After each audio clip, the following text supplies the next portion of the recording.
Good evening, everyone, and welcome. I'd like to call this August 17th meeting of the Bloomington City Council to order. This is a study session this evening, and we have, as we always do, a full and interesting agenda.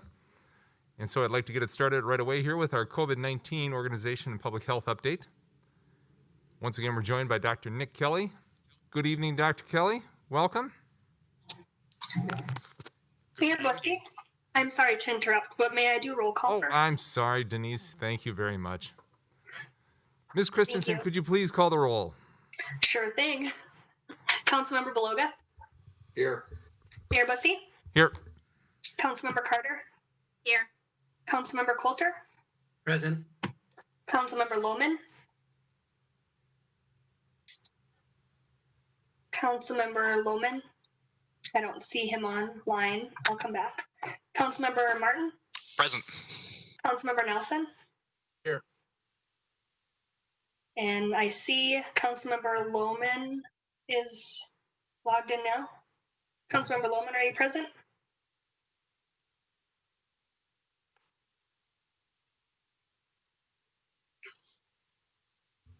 Looks like he's still muted and getting his camera up to speed. We'll note that 6 members of the council responded that they were present. Councilmember Lohman is on his way in. Wayne's here. There he is. Councilmember Lohman has joined us. Now all 7 members of the Bloomington City Council are present.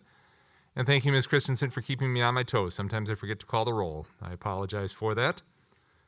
Now we can move on to our first item, which is a COVID-19 organization and public health update with Dr. Nick Kelly. Good evening, Dr. Kelly. Welcome once again. Good evening, Mayor and Council members.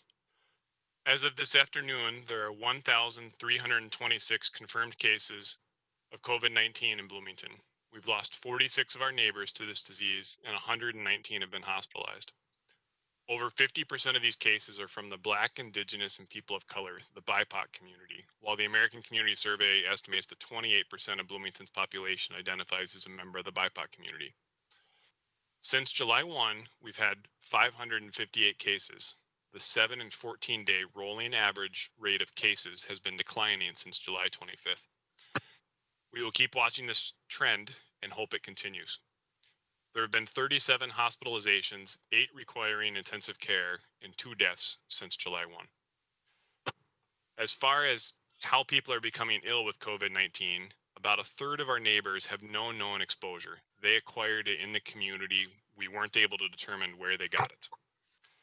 A quarter had contacts with individuals who had tested positive for COVID-19, and about 9% of cases in Bloomington since July 1 are associated with out-of-state travel.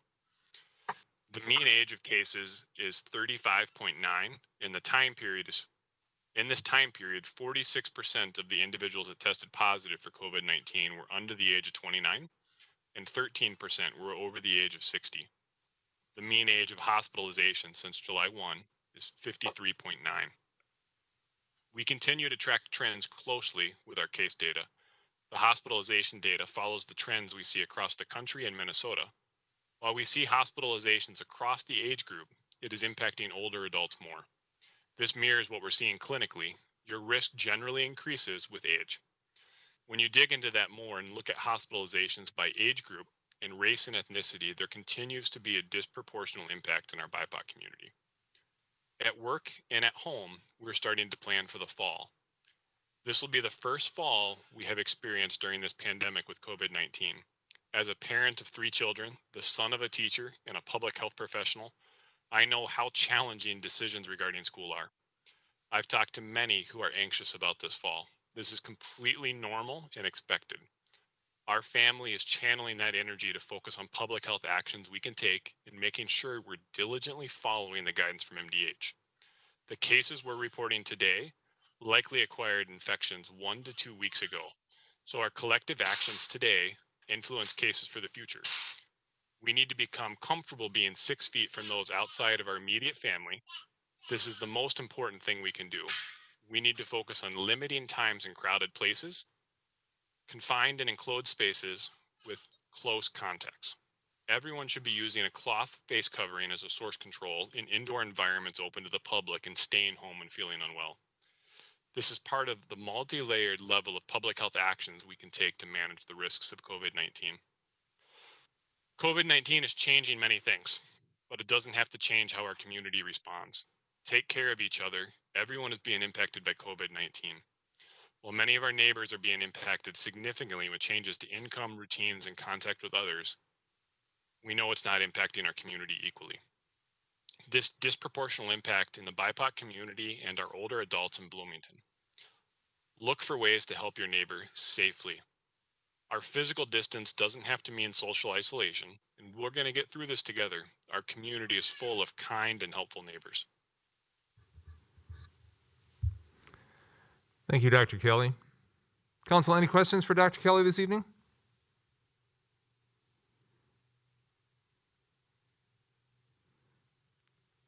Seeing no questions, as I said, Dr. Kelly, thanks much for the update. We do appreciate seeing you here at each of our meetings and appreciate the updates that you do provide each time. So thank you so very much.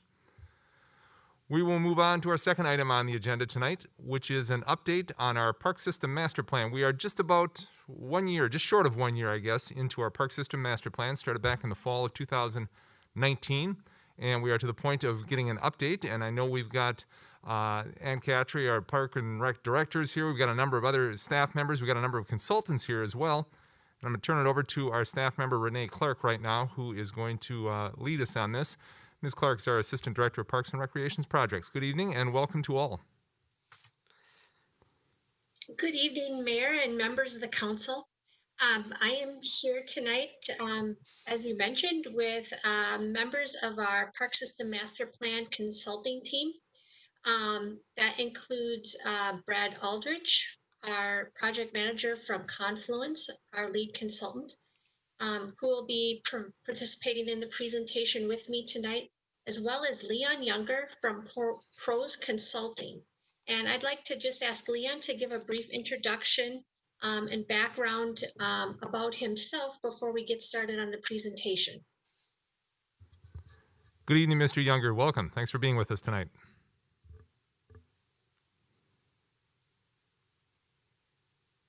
Leon, you may be muted.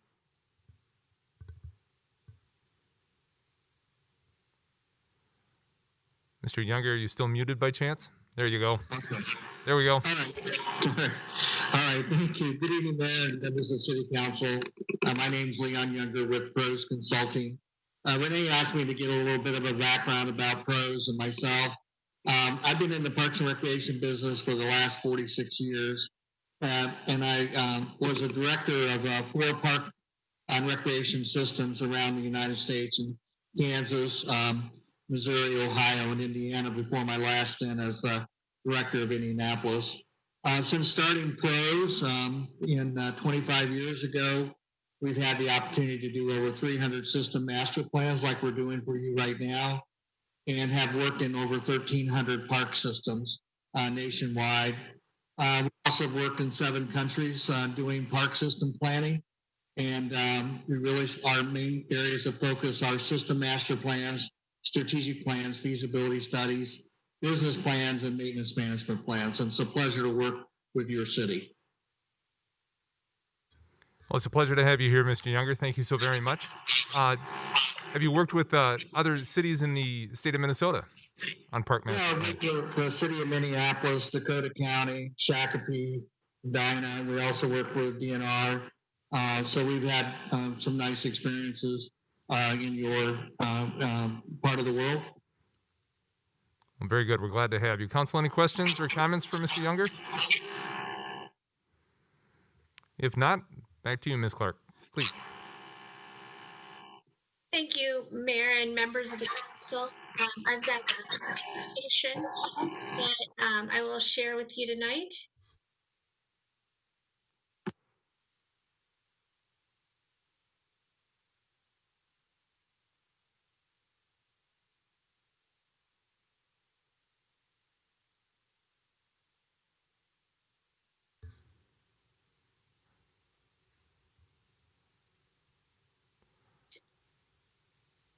All right, what we'd like to cover is what we've done so far, including the demographic and trends analysis and level of service analysis, which is provided in your packet, as well as a summary of the engagement we've done and a little bit about what we heard. We'll also preview where we're going, the analysis and recommendations, and ask you some questions for input as we prepare these next steps, moving into the vision for the master plan and an implementation plan as some of the key outputs, which we will be bringing back more information anticipated in October. First, let's just ground ourselves and our listeners tonight on what is a park system master plan and why do we need it. The Park System Master Plan is a guiding document. It sets out vision and goals for how to change our parks and which parks to change first, knowing that we can't do everything at once. The reason we need a park system master plan, as our city developed, largely in the 60s and 70s, so did our parks. Since then, the people and population of Bloomington have changed, and the needs of the people here have changed. So as we make investments to our parks, we want to ensure we're meeting the needs of people today and in the future. So the Park System Master Plan provides a guiding tool to do that and prioritize investments in our parks. And just to note, it is not a plan for individual parks.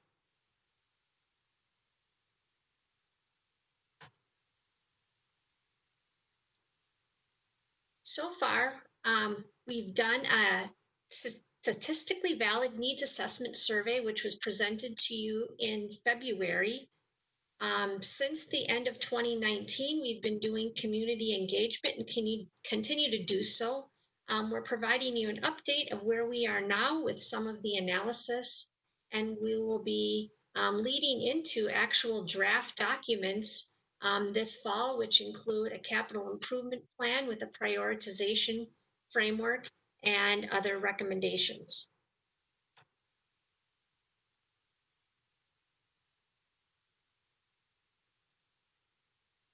I'll turn it over to Leon now to provide an overview of the demographic and trends analysis. Actually, Renee, I think I was going to cover this one. This is Brad Aldrich from Council or from Confluence. So thank you, council members, for having us. One of the things that we like to do is look at a city's demographics and the trends in recreation and park design, and just try to see where there are similarities and where there are potential issues, and what kind of looking at the demographics can tell us about the communities that might inform park planning. Next slide, please, Renee. So just kind of taking a look at the overall population, looking at Bloomington and realizing that it is growing slowly, probably a little bit more slowly than a lot of other communities. But that is one thing I want to have us keep in mind, is that we can look at the overall city, but we also need to look at different portions of the city, because while there's some kind of uniformity amongst the whole city, there's definitely pockets within different areas of the city that are definitely different and require a little bit more attention. Next slide, please. So one of the things that we looked at is looking at Bloomington's growth by race and ethnicity. And currently, Bloomington is definitely a little bit more diverse than some communities in Minneapolis or Minnesota, but maybe a little less diverse than nationally. But again, if we look at the entire city, that might be true, but there are certainly pockets where it is more diverse than other areas of Bloomington, as you know. Next slide. Income is important when looking at recreation and looking at services and what people potentially could pay, and what recreation things might be available. So this is something that Bloomington is pretty high in compared to both within the state and nationally. So kind of much more median household income than in other areas. But I think we need to keep that sort of broad brush in mind as well when we look at different areas of the city. Next slide, please, Renee. This is an example of some of the mapping we're doing to try to understand these areas a little bit more. So hopefully you can see this on your screen, but this is showing a bunch of little dots, and what those dots are representing are non-white persons within Bloomington. So we can kind of see the density of where there is more diversity in the city. This is probably not a surprise to anybody here, but it really helps us look at, from a parks perspective, what are the parks that are around, and where are those pockets related to the parks, and if there are any other sort of um, barriers to getting to that parks is important. The purple color that you're seeing in kind of squares throughout the area are areas of the city in block groups where there are 10% of those block groups, 10% of those households are below the poverty line. So it's giving us a little bit more of a sense of where there might be some income challenges. And it's again good to look at where those are compared to the city and compared to other areas. And of course, as soon as I start talking, somebody's mowing the lawn. Sorry about that. Mr. Aldrich, can I interrupt here for just a second? This is Mayor Bussey. If we could back it up the slide as well. So Sure. the dots. Tell me what the dots represent, because they don't represent households. Because I see dots within our park system, and I see a concentration of dots at Normandale Community College, for example. Can you tell us how this measurement was actually taken? Yep, yeah, that's a great question. So it's looking at actual persons. Those dots are representing, but it's spread out across a particular block group. So they're not going to be kind of right on top of each other for a home, because obviously you'd have them stacked right up on top of each other. So they're distributing it throughout the block group. So that's why you're seeing some kind of bleed off into Marsh Lake Park and other parks where we know people aren't living, but within that block group, they're just distributing those. Does that make sense? It does. That's Thank how. you. That makes more sense. Thanks. Okay. Yep. No, very good question. So looking at the recreation trends, these trends are changing all the time, and it's important to kind of understand what's going on, both within the city but nationally and within the state. And we just kind of highlighted a few here. There's a more in-depth report that you have that you could look at, but just kind of highlighting the top 5 that are growing throughout the last 5 years. And I think there's some interesting ones. Golf is interesting, and that's not just regular golf. That's also including like Top Golf and kind of these boutique, entertainment style golf venues. And then pickleball, of course, is important. That's something that I think everybody consciously feels like is getting more popular, but this is just kind of proof that shows that it's really been on an upswing for more than 5 years. Baseball is kind of an interesting one. Baseball has been going down for quite a while, but the last 5 years it has come back up. But I highlighted baseball in the red box there, and that's showing that while the 5-year trend is up, we're seeing that the 1-year trend is kind of coming back down, so it might be leveling off. And then flag football and boxing, of course, but I think the declining trends are interesting. Ultimate frisbee and then the touch and tackle football are certainly interesting, and I think that's because a lot of attention is being put to flag football, and then badminton and softball are going down. So even softball slow pitch is going down. We kind of highlighted that as well, and that'll kind of relate to some other information that we're going to provide in a little bit. Next slide.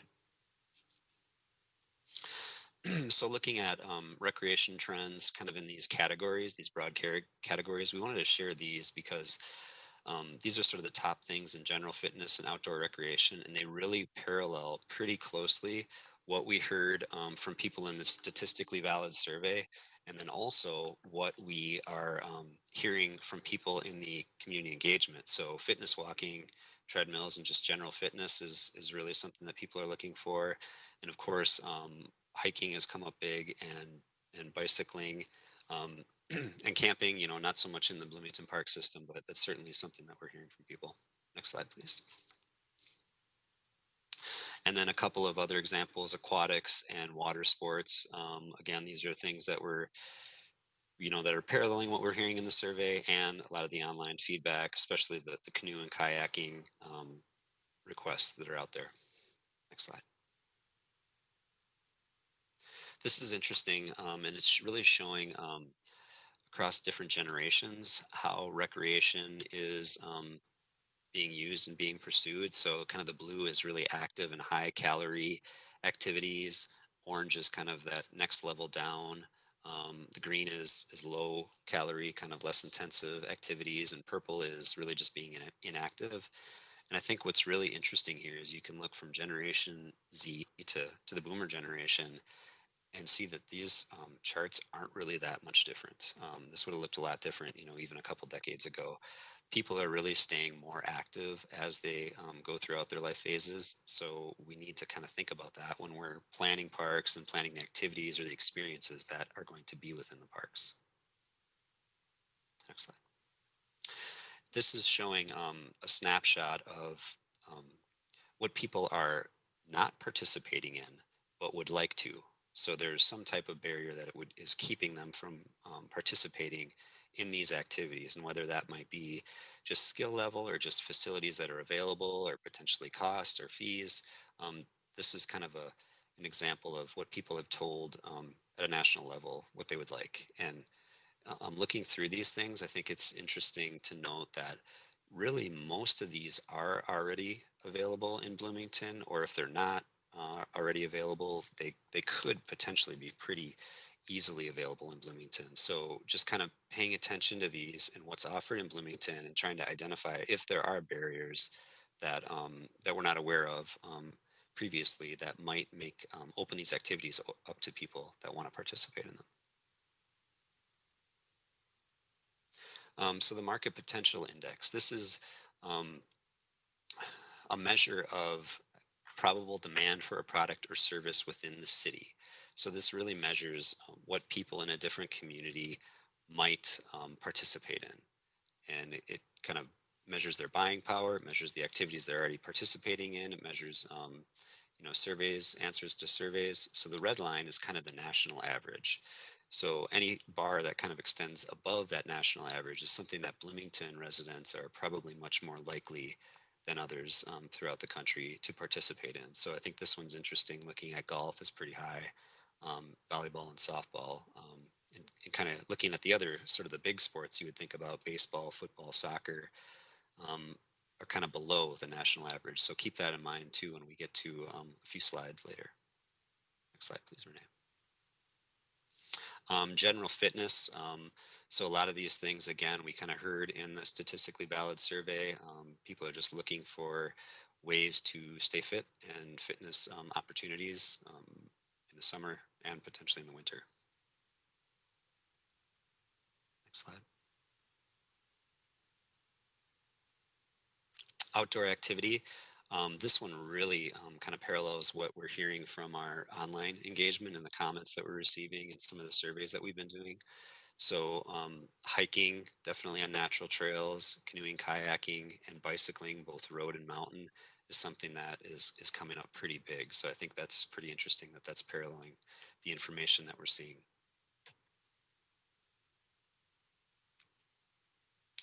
So level of service, I kind of asked you to keep some of those things in mind. Level of service is really what one way that we look at and analyze the existing system and look at the facilities that are in the existing system and the balance of those facilities and compare it to national standards. And that kind of helps us sort of queue up some different questions that we're going to ask ourselves and ask of the park system and what kind of park system we want here in Bloomington.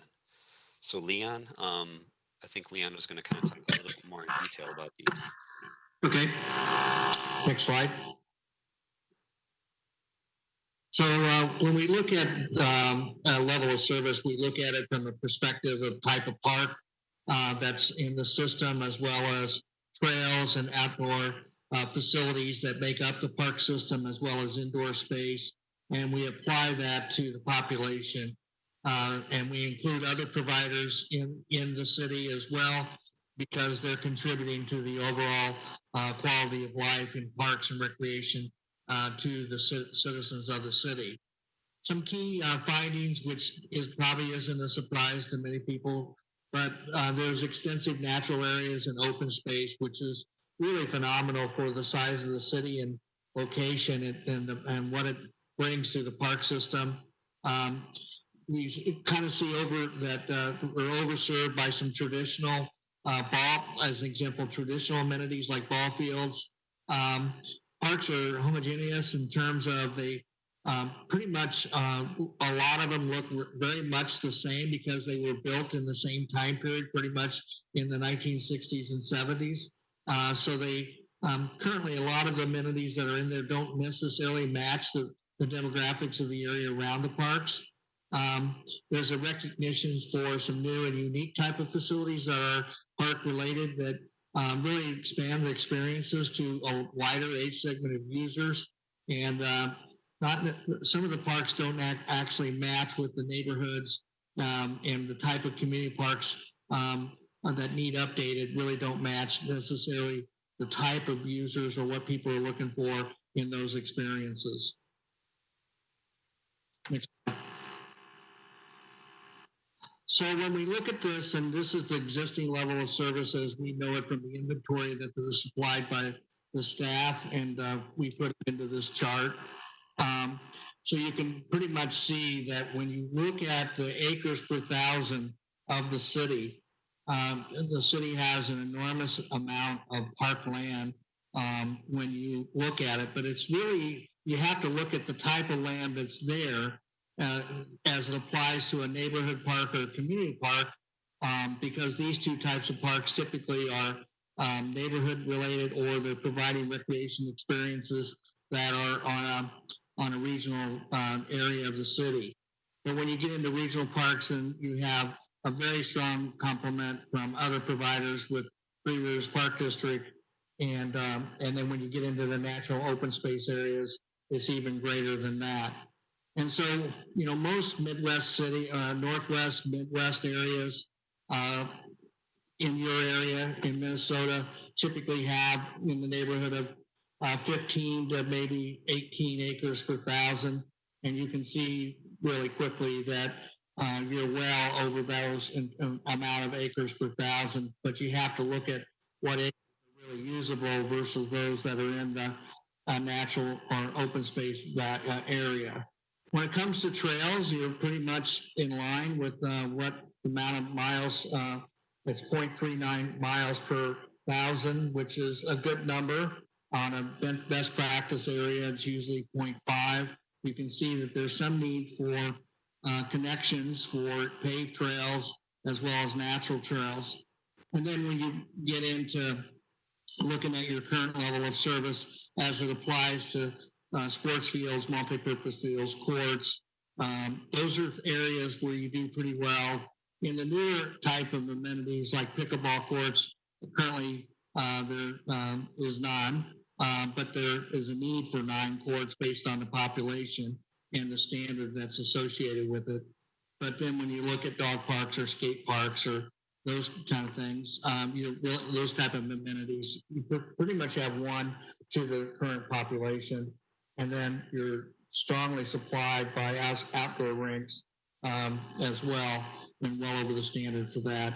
Probably another limitation that goes along with that is an indoor space. Typically, most indoor recreation space is 2 square feet per population served, and you currently have 44,000 square feet.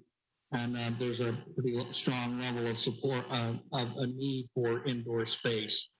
Now we take this graphic and we push it out to 5 years from now, and then you can take it up to 10 based on the population.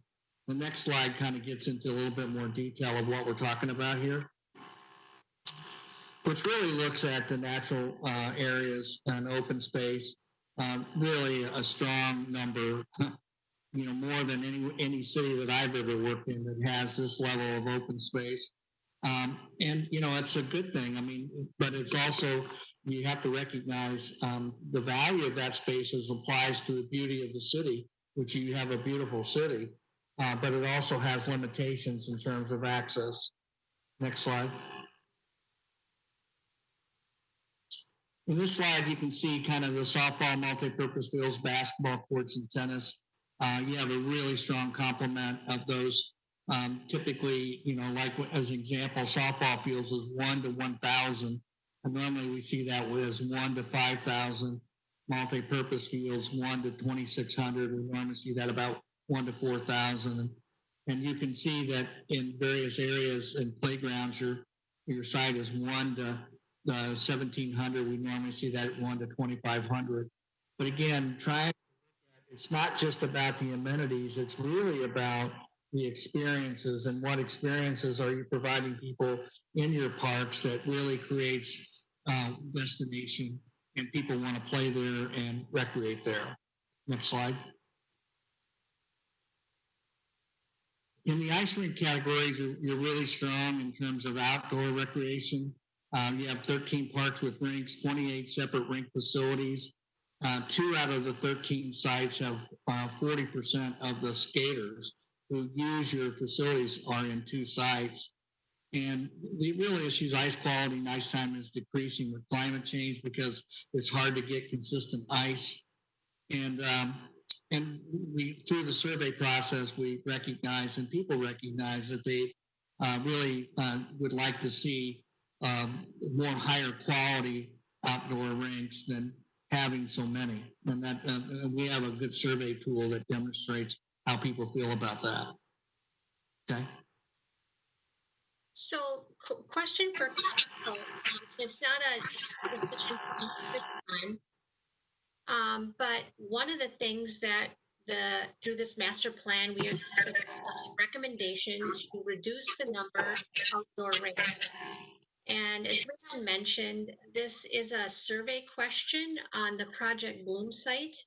And looking at those responses so far, there seems to be support for quality versus quantity.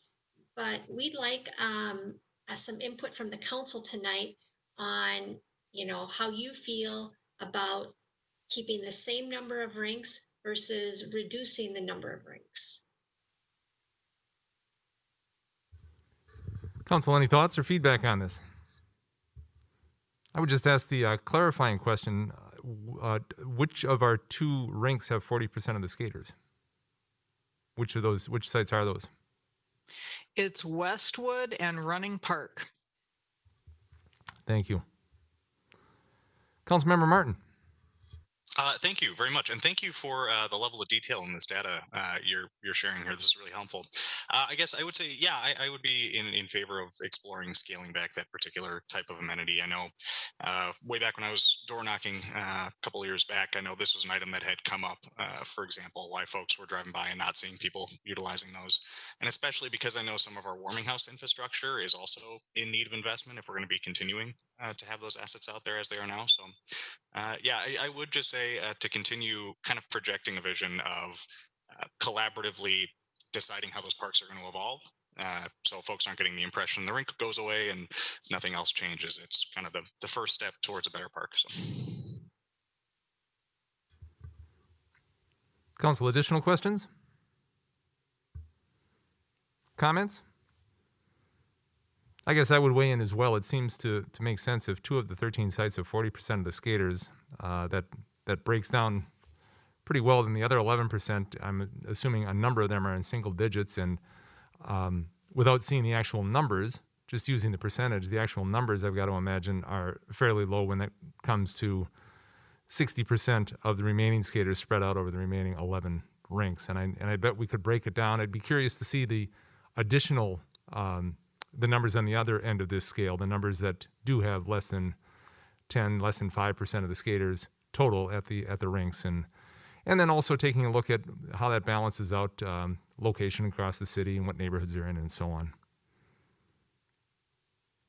Mayor and members of the council, we do have that information, and we will present that to you a little bit later when we're looking for more formal recommendations on this particular item. Thank you. Assumed you probably did. Council, any other comments on this? Councilmember Carter. Thank you, Mayor.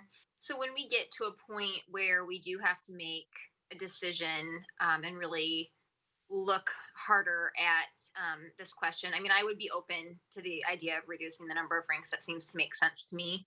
But I guess the key question for me is how do those decisions get made in terms of which rinks would close, and just being really transparent about the data that kind of fuels those decisions. And I'm sure that that's part of the plan, but even having some of the survey data presented so that, people aren't questioning why the decisions are getting made in the way they are. So that would be my only request at this point.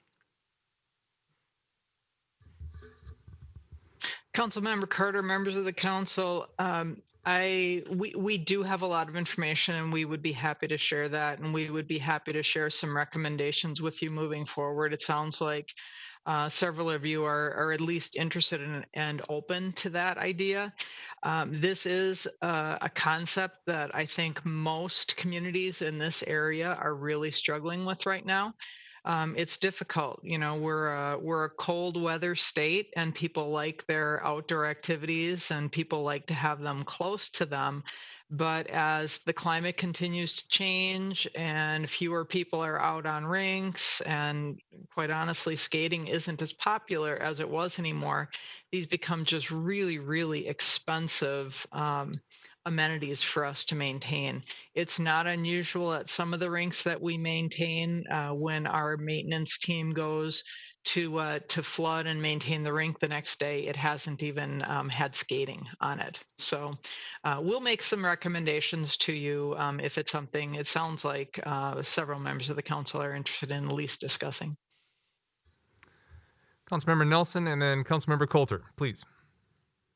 Thank you, Mayor. I'll be honest, I don't necessarily have enough information at this point to weigh in too much on the ice skating. I just think stepping back, there's more of a general question in terms of all of our amenities, whether or not we want to focus on quality versus quantity. I heard early in the presentation about possibly being built on like softball and baseball fields and things like that. Yet there's a great difference between a neighborhood softball field and some of our larger amenities like Dred Scott or Valley View that we've heard quite a bit of passion about. And, just in general, I think that quality probably tips the scale on most things. The other thing specific to the ice skating rinks, there's two items. One, a few of those or a couple are used for dog facilities, and to a place for to exercise your dogs during the summer. So they have that use. The other aspect I've seen in other communities is there are outdoor ones that have some type of way of freezing the ice so that they have a longer season if we're running into issues with the length of the season. So if we're going to have higher quality ones, if there was a way to look at lengthening the season that they would be usable, I think that would be important. So anyway, it's just a few other thoughts to throw into the mix of that conversation. I would agree with you, Councilmember Nelson. I think the covered and refrigerated rinks that we see in St. Louis Park and Edina are I know they're well used, and because they are covered and refrigerated, you're right, they fill out the shoulder seasons and they're much more usable for a longer period of time. Councilmember Coulter? Thank you, Mayor. To sort of echo what a lot of other folks would say, I'm definitely interested in having the conversation. This is, I think, more of a general comment as we get into a lot of these conversations. I know, for example, Ann, you and I have talked about baseball fields and softball fields before as well. What gives me pause is and I know you're not phrasing it this way, but when we say, well, we're going to eliminate, say, outdoor hockey rinks for the sake of eliminating them.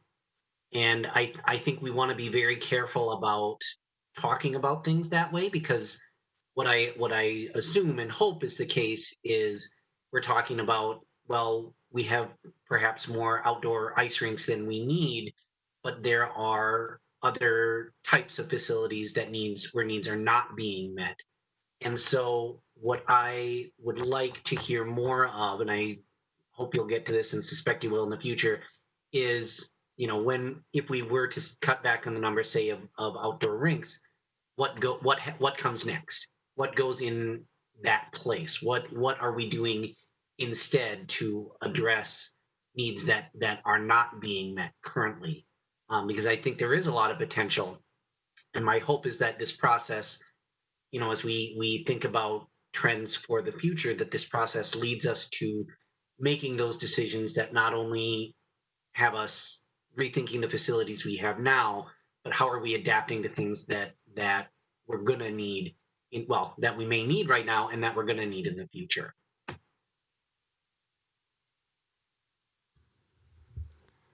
Councilmember Nelson, did your hand go back up or did?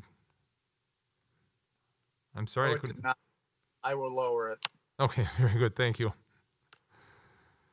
Councilmember Coulter, members of the council, if I might add as well, you know, I completely agree with what Councilmember Coulter said.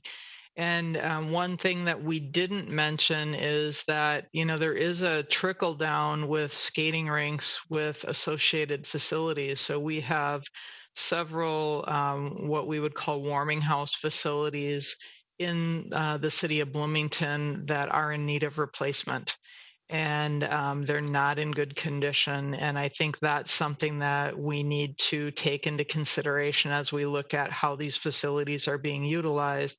And to the point that Councilmember Coulter mentioned, you know, if there's a skating facility that is not seeing much use and it has a warming house that's in need of replacement, what potentially could we put back in its place that might see more utilization in the neighborhood, might be a little bit more excited to use, might be a year-round type of amenity, but those are the types of things that we would like to look at for sure.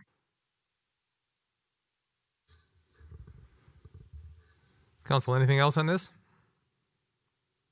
If not, let's move on if we could, please. Thank you for the great discussion on that question.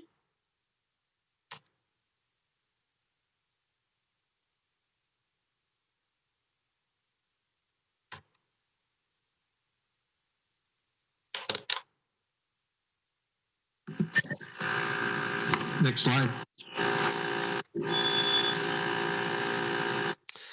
Okay, so we talked a little bit about level of service and just looking at the overall number of facilities throughout the city and comparing those to kind of a typical what we would expect to find in a city. But I think it's also important to look at, again, where they are in the city.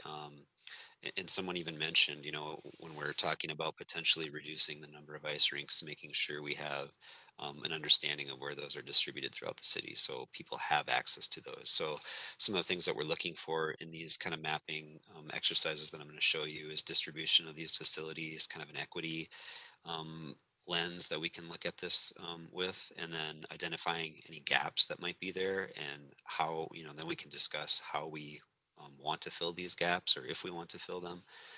And then also, I think the mapping tools kind of help us identify potential opportunities to fill some of these gaps. Next slide, please, Renee. So this map is showing all of the playgrounds in the city. And it's both the parks playgrounds and the school facilities.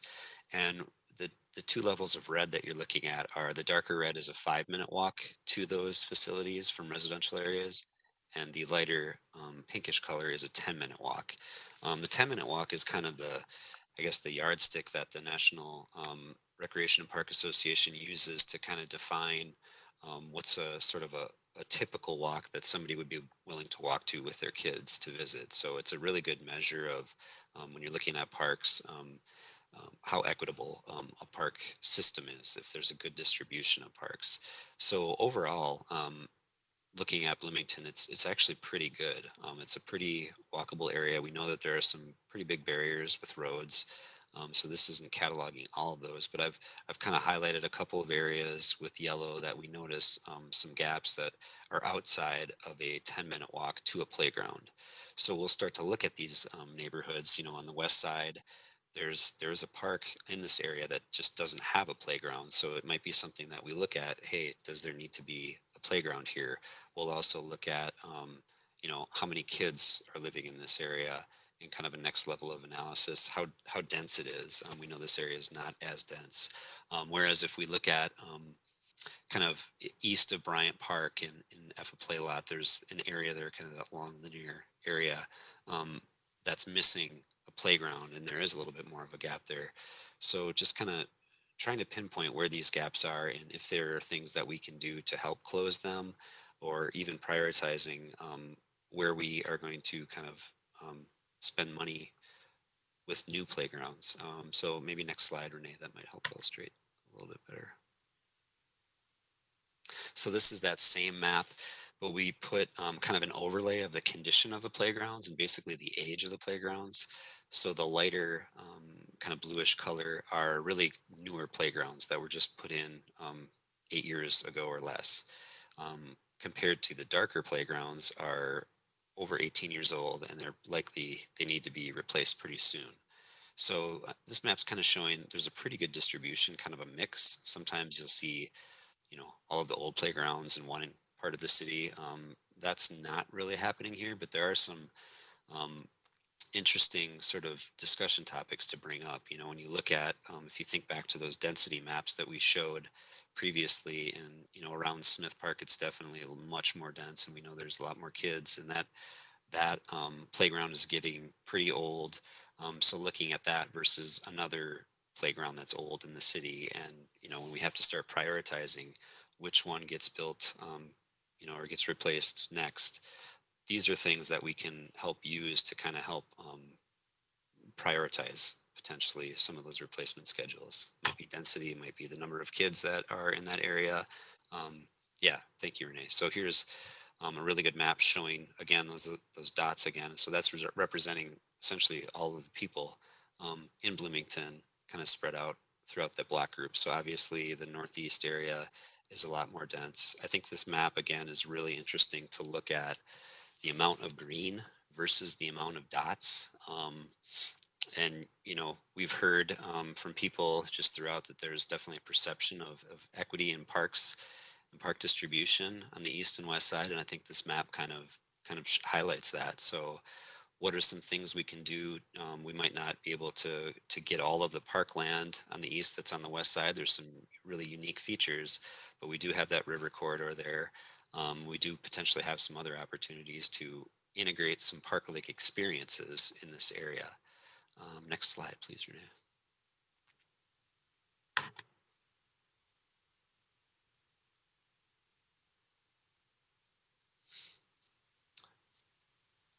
So this map is showing kind of that walking time again. This map is still being updated, but it's really showing sort of the natural or open areas in Bloomington. And we know we're not cataloging Highland very well, but you can imagine once that is, the walking times are shown around Highland, that's going to be even more red and green surrounding the west half of Bloomington. But looking at kind of the central and eastern portion, you can see that we have, the Minnesota River Valley is an incredible resource, and it's huge, and it spreads across the entire southern border of Bloomington, but there are really only certain areas where you can actually access it to trails. So I think that's important to look at. And there is sort of a lack of natural areas or what's cataloged as kind of open space on the east side. But as we look at one of the things we've been talking about and we've heard from stakeholders is that Xcel Energy Power Line could potentially be a way that the city could expand the natural areas and open space experiences in this area. And they wouldn't be the same, but they would be different and could be interesting nonetheless. So that's something that we're thinking about and exploring. And Xcel actually has some really good programs right now. And they're interested in some of those same things. So that's just another way that sort of this mapping spatial analysis can help us identify opportunities. Next slide, please. All right. I'd like to give the council an update on the community engagement work that together with all this analysis will help us form our recommendations and be a critical guiding part of the master plan document. In January, I presented a community engagement plan to council and the Park Arts and Recreation Commission. A summary of those plans are in your packet, but they included several different outreach approaches, which I've shown on the screen. And through since the start of the COVID-19 pandemic, we've had some adjustments to this plan, but by and large, things have proceeded as planned and with some key enhancements that I think have been really beneficial to getting more engagement. One thing is the discussions going virtual. In a lot of respects, we've been able to really have some convenient, targeted conversations with community groups, allowing members of the community to help convene and set these meetings up. Amanda Crombie, our liaison in the community outreach and engagement department, has been a critical team member with me in doing these engagement events. A couple of changes were highlighted in the packet and shown here. The mayor's town halls didn't proceed, but we hosted just 2 listening sessions that were open to the public. And you can see a picture of one of those on your screen. Another key adjustment that we made that has been really valuable is updated the Project Bloom online engagement tool, which launched the beginning of the year and was established as a real key component in getting feedback and engagement from the community. That tool is updated in May with a survey, and to be more accessible and to provide more awareness of the project, we posted the survey in the Bloomington briefing in July and put blue boxes in about a dozen different park locations, including Dwan and Big, specifically for this purpose, to collect those surveys. To date, we've collected 228 hard copy surveys. So the online engagement tool, which was launched at the beginning of the year, has 3 engagement platforms. One is an interactive map where people can provide comments. The second allows folks to vote on priority themes that are important to them that we address as part of the park master plan, and then the new survey.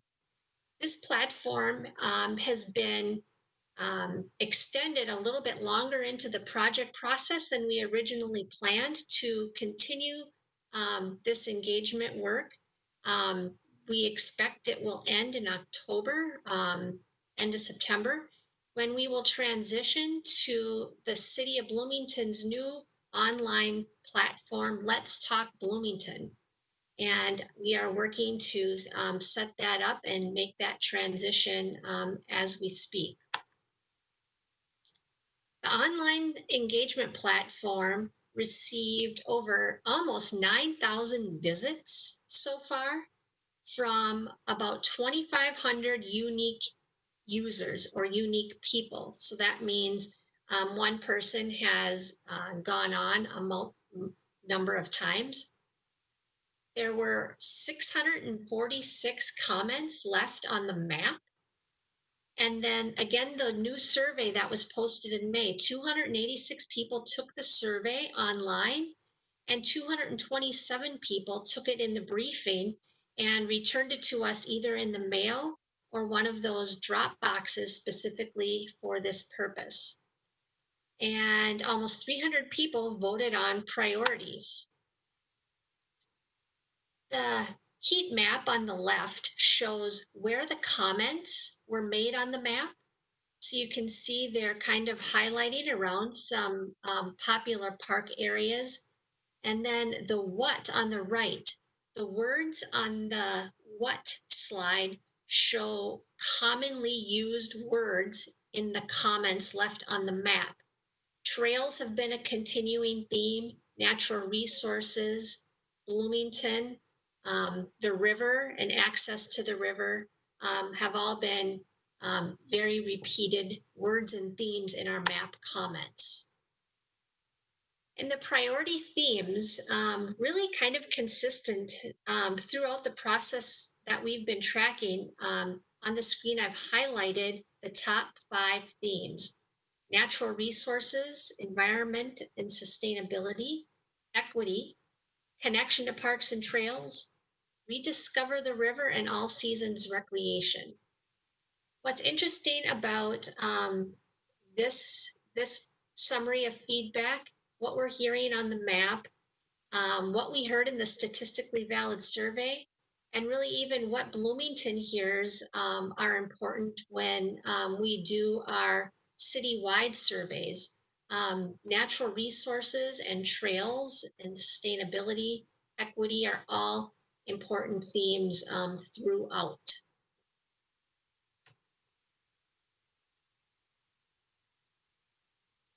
So our consultant team and I have provided a summary of the data and planning. We've collected the analysis, a little bit of a glimpse of what we've heard from the community so far, and what we think this is leading to is telling us, how do we plan our parks in the future? So this master plan is a guiding document for how we, the vision for our park system. But we think as staff and team that this is the feedback and the data collected is pointing towards individual park master plans that are community driven prior to site investments. So continuing the feedback we received about ice rinks, we wouldn't just remove an ice rink or just replace a shelter building, but we're suggesting when an investment is made in a park, that park is master planned with the community to consider what facilities, what experiences they want in their neighborhood park. What we've observed as past practice, particularly with playgrounds, is that playgrounds have been replaced as needed based on the extent of their useful life, but not with community engagement and generally, and not with consideration for what should this park look like besides just replacing a playground. What experiences are missing here? Is there an ice rink that we should consider decommissioning in favor of a different experience? Those kinds of things prior to making investments in individual parks, we'd want to master plan our parks with community input and then make focused, informed investments throughout the system in an equitable way. So it's continuing the dialogue with the community, building on what we're learning here so far about trends and needs expressed by the community. Council has talked about this a little bit with the ice rinks, but as staff, we want a little bit of feedback from council tonight on your opinion regarding maintaining and replacing existing facilities as needed versus rethinking our parks and updating experiences, which we think we could do to better match trends and demographics. This has been kind of reviewed with our parks team as we are preparing the CIP and looking at what really is a long, detailed replacement schedule that doesn't really take into account other factors such as needs and trends and what the community wants in a more focused, thoughtful way. So I would like to pose the question to the council at this time. Maintaining and replacing versus focusing on updating parks with more inclusive park master planning prior to investments. Council, question out there in front of you. Maintaining and replacing or better match current trends and demographics prior to capital investments?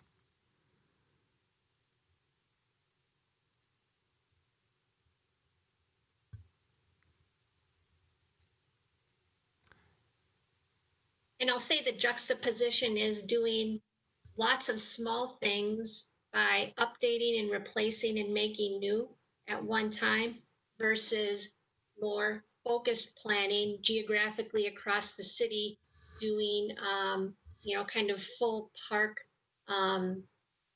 renovations potentially in some cases that really change and add experiences based on community needs. I see Councilmember Nelson, followed by Councilmembers Coulter and Martin.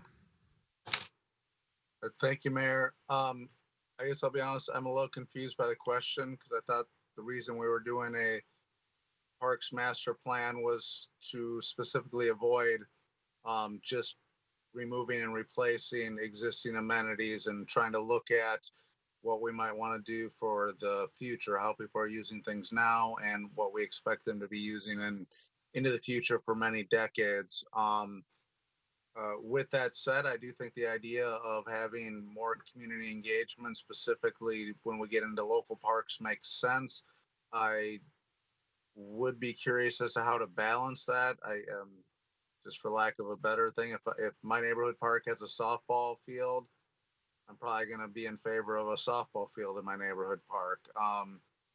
So how do we manage that when we look at the system over wide versus the neighborhood? How do we balance that out?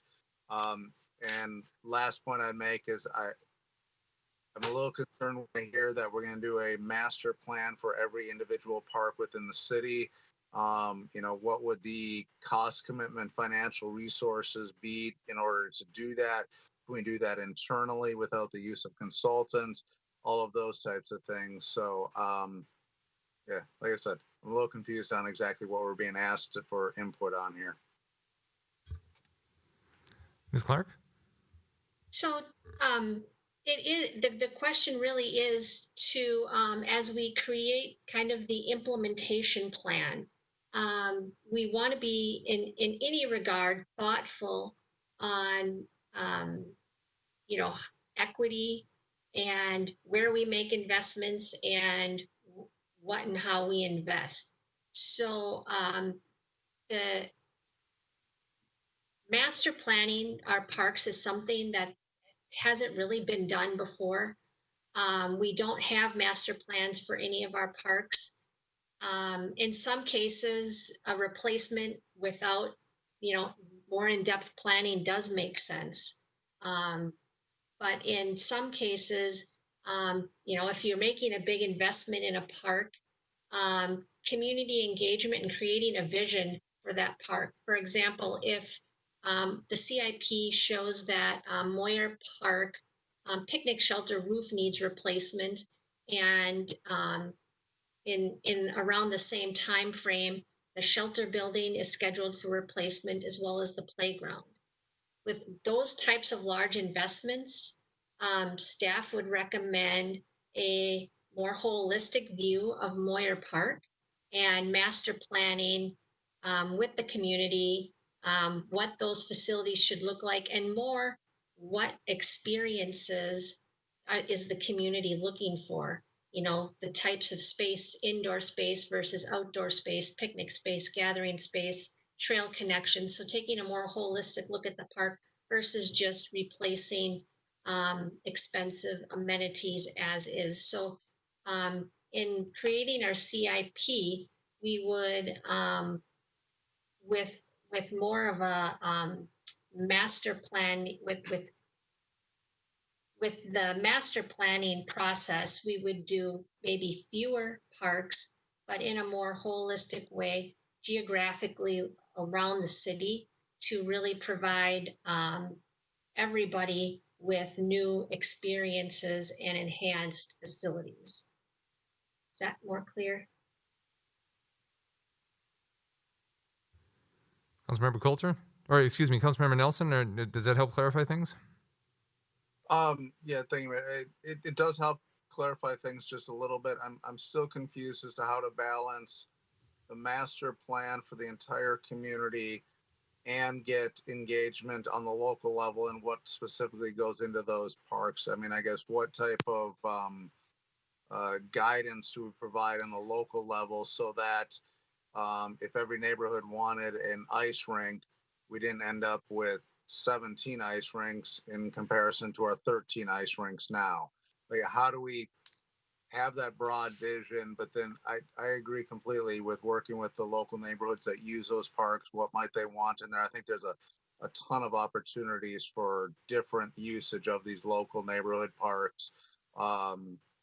Just as a complete tangent, one of the things I've been most impressed with this summer is how much our local parks are being used this summer, given everything that's going on. And I think it just really maybe spurs some thoughts on what might be different about those in the future. So again, I'm just trying to figure out that balance because we want as a community to have the right level of amenities. And we want to have the right things in the right neighborhoods. There's going to be some trade-offs there, I think.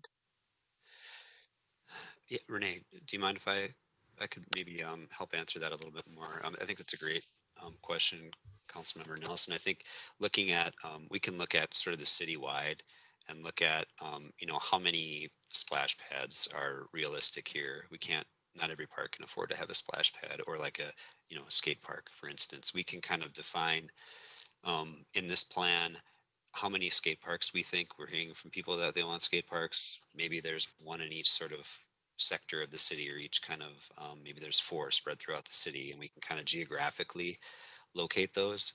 And I think staff and as consultants, we can kind of make recommendations like, well, this potential park maybe makes sense for it.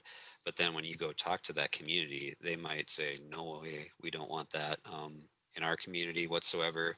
So you can maybe look at another park in that general area as to, does this fit? Does the community and surrounding neighborhoods want that?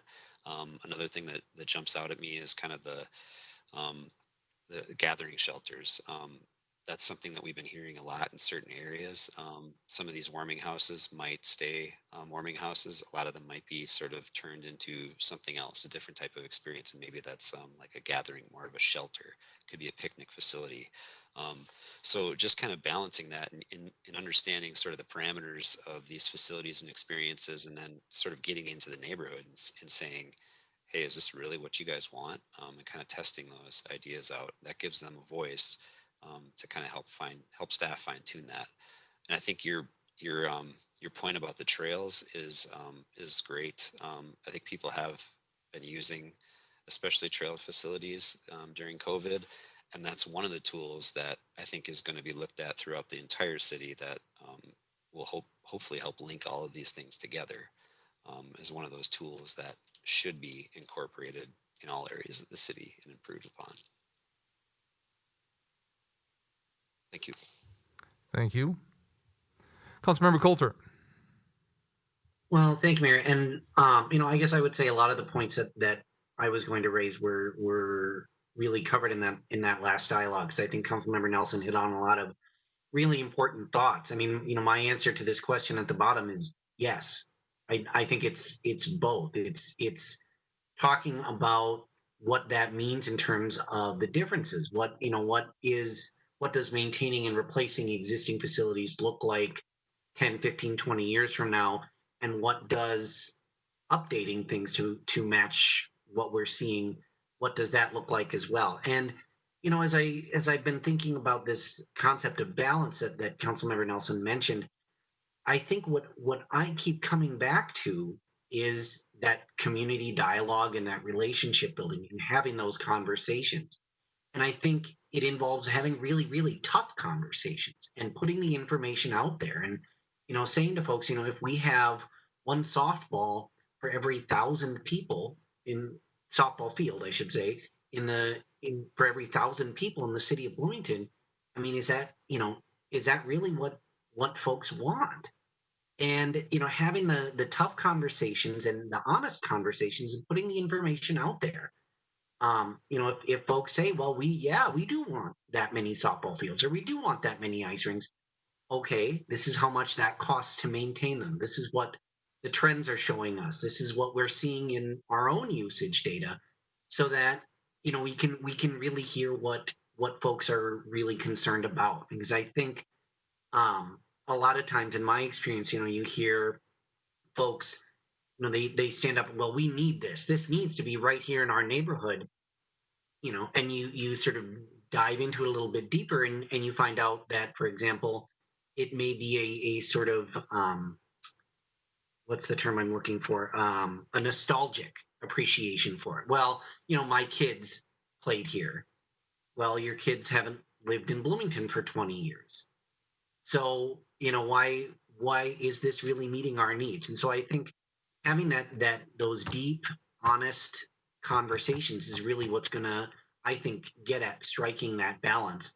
And I think, to be frank, staff and the folks on the consultant team need to be willing to challenge us, challenge the council, and challenge residents too, being able to say, I understand this is what you're saying, but this is the information that we have. And, are we really focusing on what's best for the community, or just what's right in front of our eyes right now? And so I think, all of these bullet points up here are really important, but I think they're going to work at cross purposes on occasion. And I think that's where the challenge is going to be, is, folks are going to want input. They're going to want to have that dialogue. But they're also going to say, well, we like our neighborhood park, change the other one. So I think it's threading that needle, but I think it starts with those honest conversations and bringing just as many folks into the process as possible. Councilmember Martin, you had your hand up earlier. I see it's down now. Do you still want Yeah. to? Oh, I just Councilmember Nelson got me covered. Thank you, though. Very good. And same with you, Councilmember Beloga. Hand was up earlier, down now. Points covered? Indeed, thank you. Again, just really need to stress that there isn't a clear start and end between citywide and local. So we have to pay attention to that. And I think that dialogue that's already occurred is bringing us to that point. So appreciate the heads up. Very good. Councilmember Carter. Thank you, Mayor.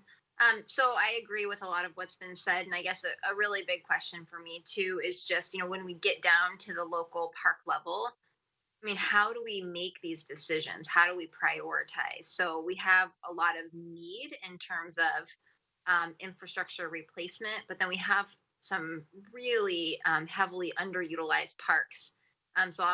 So I would say my neighborhood is probably one where we don't particularly like our neighborhood park, because we're by Trutbow, and it's got the 2 ice rinks, and I'm pretty sure there's actually a no ice skating sign, and then it's a dog park in the summer, and nobody is ever over there, right? So we would love to see those ice skating rinks go away and have a playground and but I mean, that's from our neighborhood's perspective, and we are in a spot where there's no playgrounds within a 10-minute walk. But if there's broader infrastructure needs across the community, like as a council, as leaders, as park staff, how do we really prioritize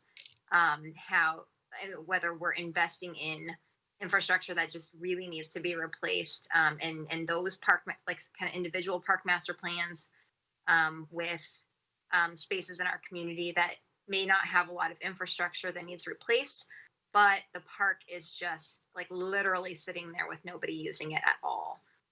So I guess that would be something that I would want to elevate.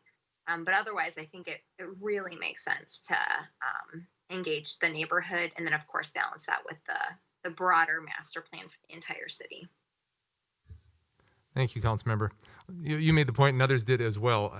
I think starts and is such an important start with the conversation with the neighborhood, because first of all, to put it into context, and then also to answer the questions that you have here. I could see a strong engagement with the neighborhood could lead to maintaining or replacing existing facilities. If there's a playground and a park shelter that is just badly in need of replacement, but that's what fits the neighborhood, and that's what they want, the engagement with the neighborhood to make that happen, I think, makes a lot of sense. But then the statements that have been made throughout this conversation about doing this in context, and I believe that to be absolutely correct. We talk a lot about neighborhood parks, but we have some citywide parks as well. And I don't think we would want to turn over decisions about what goes on at Dred Scott Field to just the neighbors of Dred Scott Field, because if we get an overwhelming majority of those neighbors who want a big dog park, it doesn't serve the city's park master plan very well and the needs of the city. And so I think the more engagement, the better. And I think taking some of these smaller, localized neighborhood park decisions in the context of the overall park master plan, it's just an important thing to do. Councilmember Coulter, I think, said it best. It's a needle to thread, and I think it's an important one, and I think that's why we are going through this process right now, and that's why I hope park staff now hearing these comments, and then of course hearing all that is going on and the feedback we're getting from the community, and as they put the plan together, just taking it all into account and keeping it in mind as we move forward. With that, thank you, members of the council. Any further comments? I am hearing none. Let's move forward. This feedback will be really helpful as we move towards what the prioritization framework looks like. And there'll be several, guiding principles and several factors into how we plan and make decisions. And I think these are all very important points tonight. Thank you. So we have some key issues and priorities that have kind of come up and bubbled up with from the public and staff that needs to be addressed as part of this effort in doing a plan like this. And some of the key areas that seem to be looked at from a finance and operation area, we'd like to get your input on. The 4 areas are goals for financing and operations, programs and cost recovery expectations, partnerships and earned income, and economic development and budget enhancement. Those are the 4 areas we want to kind of highlight here this evening. So the next slide.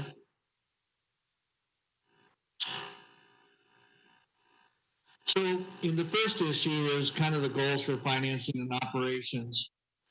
We want to kind of look at enhancing the value of recreation services by enhancing existing facilities and or build new facilities that support the existing and future new programs desired by the community in the most cost-effective manner. So currently, the 2 major indoor facilities that you have are big, and you also have the senior center, which is the school that has been converted to a senior center.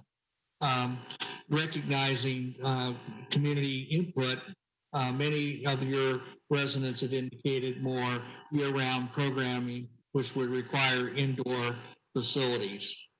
Second is looking at the organizational structure that allows the department to thrive, to be accountable for all finances associated with parks and recreation and deliver on standards they are capable of delivering. You all know that the park system used to be a division and now has become a department. And through that process, there's still efforts in place where how the budget is broken up is managed by other divisions within the city versus the department. And part of our work is to look at how the department can be responsible for their budget and being able to control that in the manner that they feel best represents the needs of the residents. And through the process, we're evaluating that now with Public Works and other agencies to maximize, to make sure the department has some say over where those dollars are spent and where dollars are invested in capital dollars or replacement dollars for various parks or how programs are delivered. The third thing is to demonstrate the economic value of parks as part of the budget process. Right now, at least from what I've read and what we've learned, is parks tend to be valued as a spend department, not an earn department. And in looking at this, the department has a lot of value from a proximity perspective of people who live next to a park and what it means to the value of their homes. Likewise, the same thing, you provide a lot of economic value in sports tournaments and different types of activities and events and special events where people come to your city and enjoy your events and your activities and your facilities as part of an experience, and they contribute to the economic value. A lot of that story never really gets out, so by looking at this on an economic value would help the council as well as the staff to recognize the tremendous economic impact that the park system plays. And as I mentioned, from the transition from a division to a department really requires a different level of thinking, where the director and the staff that are responsible for this department can look at all sides of an issue or a problem and advance it as a department versus working through other departments to move it. This is something that we're evaluating in this process. Next slide. In terms of programs and cost recovery expectations, currently the creating a new pricing policy that establishes price based on classification of programs needs to be considered. So in most park systems, you have three types of services. You have what we call a core essential service, where everybody benefits the same, pretty much is free or very low cost. Then you have important services, where there's a public good and a private good associated with the service. And so the user of the private good portion of that service pays some level of their cost associated with that program or service. And then there are private services within the public realm that are delivered where the person only gets all the benefit and the taxpayer has very little benefit. And part of this work is to look at what is the true cost of services to that both direct and indirect in the system. Right now, the system does a pretty good job of tracking direct costs, but not indirect costs. So in looking at and pricing services, there's not a real tight recognition for what it costs to provide the service and the cost benefit associated with it, and is that reasonable within the budget that the department has. And then determining long-range vision for the recreation as applies to community center, ice, and aquatic facilities that emphasize a preferred delivery model. Your pool right now, outside pool, is a little over 50 years old. I was telling staff that that's at the very, very top end of a pool lasting that long, to be able to get 50 years, especially in a cold weather climate. Most of the time in most cold weather climates, they're in the 35 to 40 years, so you've done very well. But where do we go with that in relationship? Because if that pool would happen to not work one year when you really expect it to, I think that's something that needs to be addressed. Likewise, your ice facilities, and you have just the one senior center, not a connected community, a multi-generational type of center that most systems and most cities your size has. And then really addressing how do we look at non-productive. I've listened to you all talk this evening, and you recognize that you have some portions of your park system are non-productive and underutilized. Well, part of this process, and I think what Renee was getting to, was as you look at updating a specific piece of equipment, is it time to look at what's non-productive in the park as well, what could be replaced to energize the park and have more community ownership.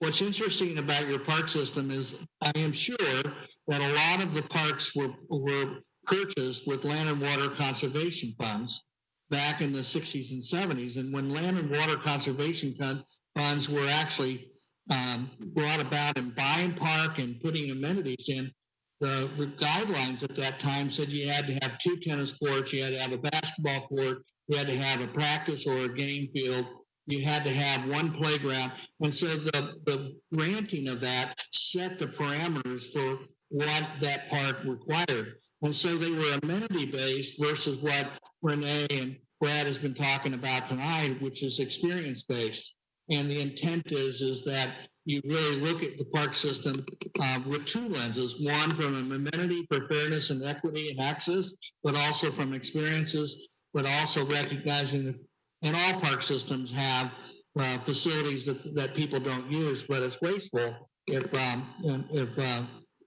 they're not using it, and for some reason there's either the community has outgrown the park or amenities in the park, or that there's not a need or it doesn't match up with who's living in the neighborhood or the community now that would want it. Next slide.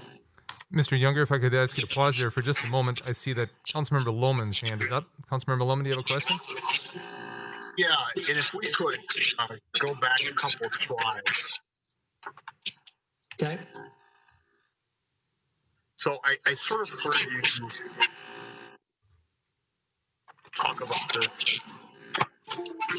Here, Mr. Younger, if I could ask that you would mute your device, Mr. Younger. Thank you.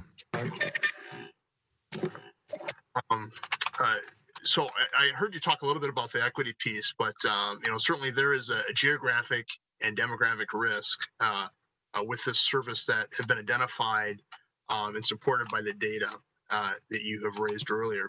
How do we ensure that we, when we look at the financing and budgeting, that sustainability, equity is a part of that calculation when we're looking at these financing and operations? I'm concerned about the operational execution when we get around those two priorities when we're kind of looking at this, because really where the rubber meets the road is kind of here in these priorities. And certainly I heard you talk a little bit about in the next slide, but I just want you to flesh that out because I'm not real clear. When we're looking at both sustainability and equity, how do we ensure that that's a part of that discussion? Certainly I can, if you got any more questions about my question, but Okay, Younger? that's a good question. Typically, by knowing the direct cost and indirect costs of providing the service, you can evaluate whether that service should be based on its value. Where does it fall in terms of core essential? It's an essential service. We're going to provide it at low cost or no cost. Or if it's an important service, what is the contribution and what's fair to your community? The value of that is really established in the pricing policy that most councils basically approve. And the pricing policy is based usually on a range based on prime time, non-prime time, season, off season. There's a whole host that you look at when you look at providing a price for a service. And what's interesting is that pricing, most people see it as a tax, but it's really a benefit. And when you look at it as an example, I'll just use this. If somebody has exclusive use of a government or a park facility for personal gain, what is the taxpayer's responsibility to subsidize that? So if I want to have my daughter's wedding at one of your facilities, and should the taxpayer pay for that, for all of the setup and take down and exclusive use of that, or should that be on the user? And the whole idea about pricing in general is based on level of exclusivity, how it fits it within the values of the community, and what does it cost on a per cost experience. Typically, a cost today on a recreation hour is about $7 to $8 per hour on any level, whether it's public or private. But at times when prices get much, or the cost gets so much more than what's reasonable, you have to make a decision. What is an expense or what is an investment? Investing in people is a positive thing when it has great results. Investing in something that has high cost and low volume use or no use, you have to ask yourself, why are we doing that? And so this is a value-based thing, and it really requires, like you all were talking all this evening, having a dialogue about where does it fall out in terms of the city. And so the intent is there's a lot of effort here that needs to take place, that we're bringing it forward with a discussion that we need to flesh it out between yourselves, your Park and Recreation Advisory Board, and the staff to have this discussion. Does that help, Councilmember Lohman? I'm not sure that my question is clear enough. I think what I'll do is I will forward my question in and get it offline. Thank you. Thank you. Councilmember Nelson has a question. Thank you, Mayor. I just had a quick follow-up question to a comment that was made about subsidizing the wedding at one of our park facilities. And, stepping away from the wedding example, how do we measure the economic value of something like a large softball tournament. Let's use that as an example, where people stay in hotel rooms, they dine out at restaurants, they shop within our community, they maybe take advantage of some of the entertainment and recreation opportunities. Will we be able to see that? Because that is an economic value of these facilities that may not be measured specifically in the price that we charge for that opportunity. Mr. Younger? Yes, we should be able to set up the economic process. The state has a process that most of the agencies across the country, it's called a RIM, which basically means it's the value of a recreation experience and how many times is the dollar turned over, and they basically do it within the state itself, so there's consistency. And in my mind, this is something that should be explored and actually be part of the budget process by the staff, that they constantly every year share the economic impact of the park system as part of their budget process.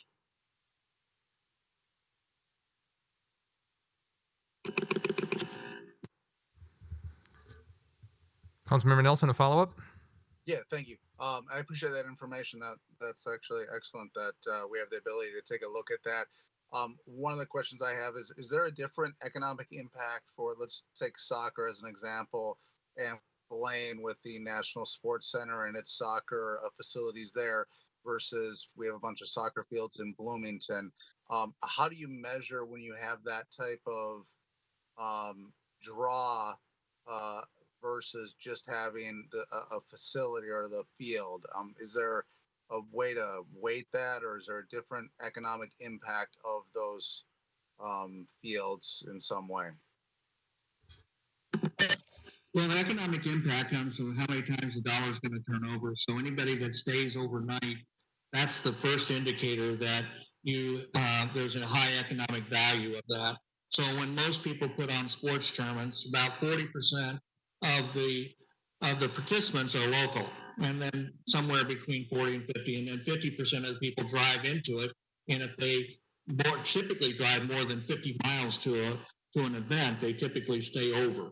And so once somebody stays over, then there's a value associated with that, because they eat and they're eating in your restaurants and staying at your hotels and buying other kinds of retail items in your city, because you have the Mall of America there. So that's a good thing. But I think when you're talking about something local and local people, but your residents, it's more about, I bought a ball glove, we bought bats and balls and T-shirts and sport clothing. It's more local. It has value, but it's a different type of a value from a standpoint of health and wellness and the value of being part of something, an association that's a social value more than an economic value.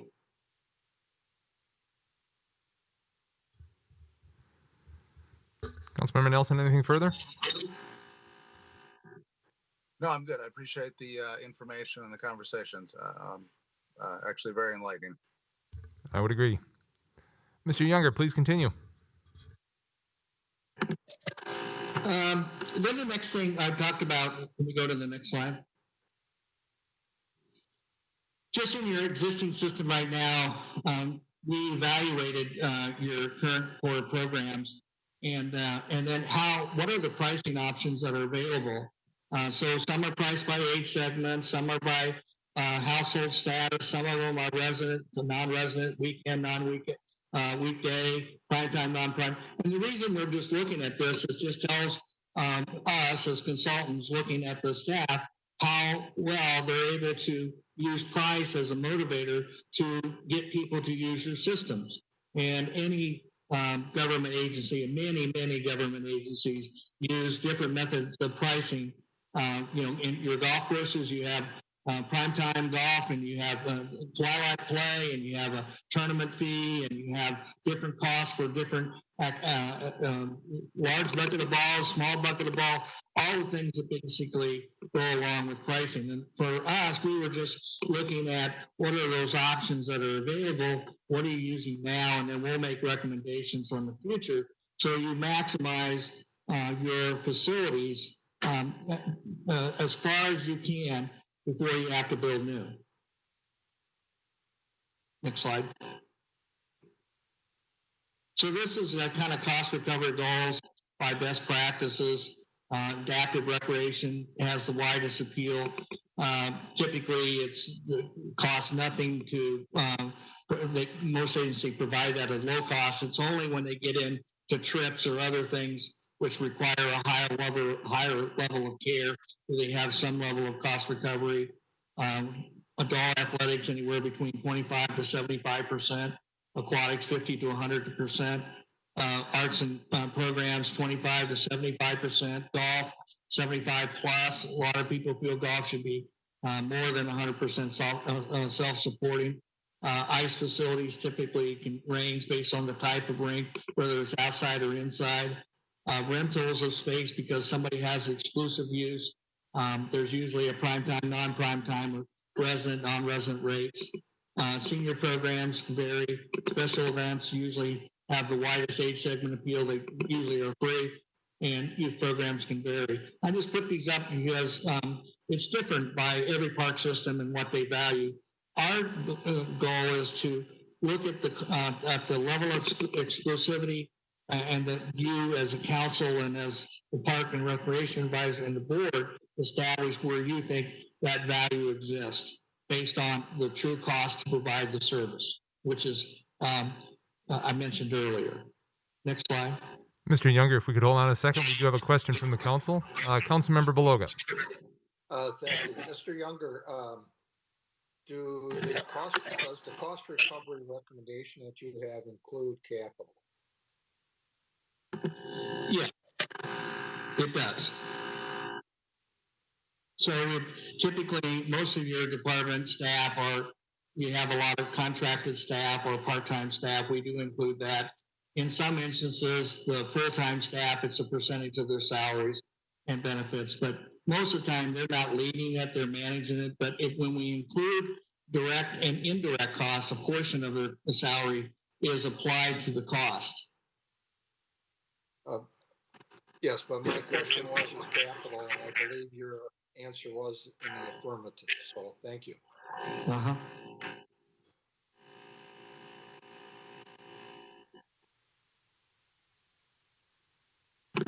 Next slide. Councilmember Nelson, do you have another question? Yeah, I have a question on the cost recovery. Does that include in those averages or norms just fee-based recovery, or does it include other ways of doing cost recovery in terms of sponsorship, advertising, other financial support that businesses, local groups may provide to, say, an ice arena, aquatic center, softball fields, that type of thing?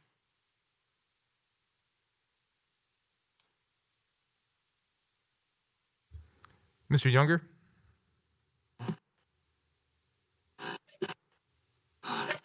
Yes, that does include their contributions, like sponsorships and earned income, because a lot of agencies put dollars back into their programs and associations, and that would include their contributions. All right. All right, onward, please. Okay, and then the next issue is on partnerships and earned income. Currently, the school district charges the park system for the use of their facilities, but the park system doesn't charge the school district for their use of their facilities. And I just think that in most situations, it's usually reciprocal. It's unusual to see one charge one and the other one charge the other one. It just seems like that requires more of a discussion. We really look at most pricing. We've already looked at some of the pricing in your region, but also we're looking at this as part of the benchmark we're doing right now to see where the price points are for similar services in the region, and we'll be sharing those with you in the future. The intent of looking at sports tourism as a strategy is a real strategy. It's a real market, and you have facilities both with your ice arena as well as your pool and your sports parks that seems to really resonate or have the opportunity to host some major events based on the quality of the facilities. And then really looking at determining the role of other providers in the city and define their partnership potential. All cities your size have various partners who help them deliver services, and the collection of really expanding what the city can provide is another opportunity. And then really just blanketing and looking at right now, associations can take an entire complex and book it out exclusively for themselves. What happens is most of the time, this is inherent, they take more field time than they need or use. They usually build their games. They'll have 2 games a week or 2 practices. As a tournament gets, as a season gets going, they practice less, but they still have their games. What happens when you blanket is that you take away the ability of those fields to be used by other people or in the neighborhood because they're already booked out or permitted out. And the challenge is that that's a practice you want to continue. I understand it, but it also is not the most efficient way to manage these facilities, and really doesn't allow the park system to actually program those times where there's excess capacity. Mr. Younger, if you could hold on a second. Councilmember Martin with a question. Thank you very much. Just to the point that was raised about kind of tournament tourism, how does it square between the information that was provided in the level of service standards, say that said we have excess ballpark passes, versus what might end up being surge capacity for large tournaments if that strategy is really successful? Well, right now you have practice fields, recreational fields, which are like Little League fields, and then you have competitive fields. And the balance between practice, what I call recreational Little League type of fields, and competitive fields needs to look at is if we're going to get into tournament business, we have to have enough competitive fields that we can host a major tournament. And it doesn't all have to be at one complex. It can be in other areas. And the challenge is really looking at and knowing how much use each one of these fields have. And as Brad pointed out in the trend section, that when you have that many, and yeah, when you have a program growing, that's great.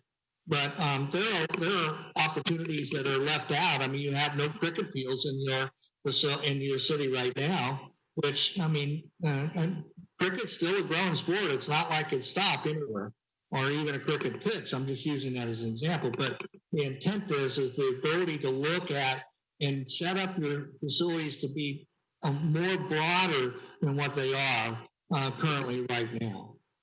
Thank you very much. Any other questions? I don't see any right now. Please continue.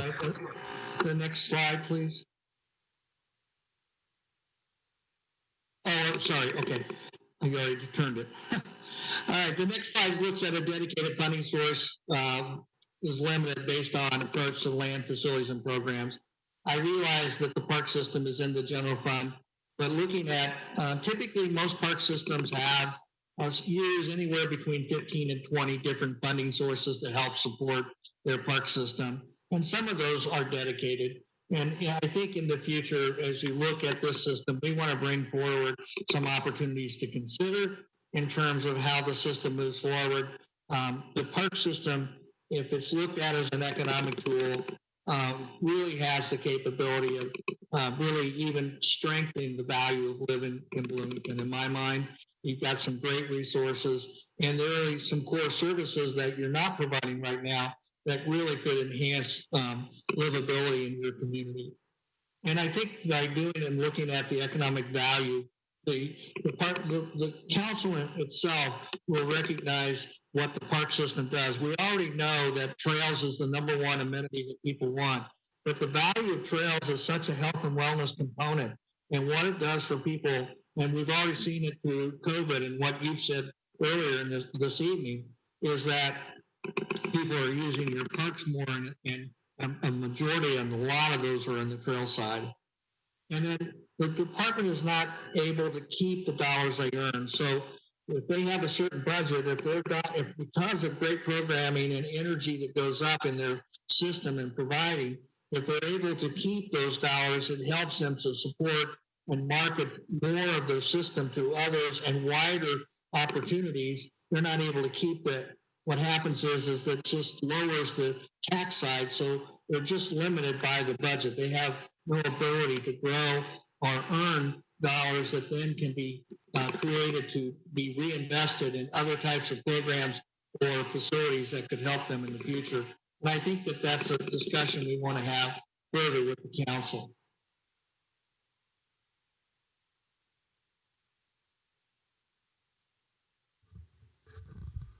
Any questions? Any questions here, council? Mr. Younger, is there any chance, could we pass these slides off to someone else? We're getting a great deal of feedback off of your microphone here, and it's really difficult to hear and to understand. Is this? I'm done with my presentation. Very good. Thank you. Thank you for your input and your presentation tonight.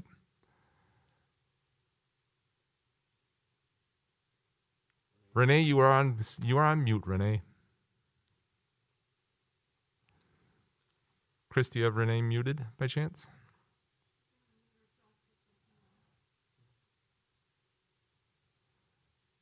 There we go. Go ahead, Renee. I'll wrap up. Recommendations that we are creating right now. One is that as we discussed, I think throughout the conversation tonight, that we prioritize park planning with the community when we make changes and investments to parks. The master plan will provide a framework for us to do that, and those details will come back for future discussion. And then Leon talked about the operational efficiencies and resource management, and then best practices within the operations of the system to move forward more efficiency as a park system. As I know we are short on time, what staff would like to do, and this is a question for council, we had an exercise in the chat, but I think we'll skip over that. But staff would like to have individual interviews with council just for 30 minutes to talk about the current park system and what you think about it, and then Bloomington's future park system. What kind of park system we want to see in the future. And this is really gonna, we want to kind of get a gauge of where on the spectrum of, you know, making improvements to what we have to being known as the best park system in Minnesota. You know, it's a spectrum, and decisions will vary by park and by amenity, but just a broad conversation about the park system today and where you see the park system in the future. So that's a question for council, if you would be willing to individually engage with us in a 30-minute interview to help us understand where you're at on that. I think you can count on that, Ms. Clark, that we will find time and set up interviews with each member of the council to have that discussion with you. And thank you so much, council, and to our consultant team tonight.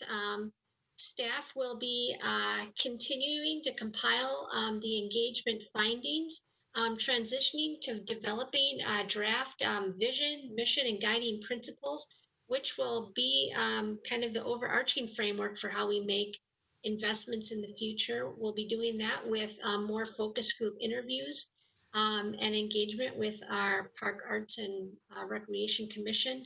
We'll be doing a benchmark survey with community comparable cities, and reporting back in council we anticipate in October prior to the release of a 50% plan for public review. So thank you. Council, any general or overarching questions for Ms. Clark or Ms. Catry or anyone else that we talked to this evening?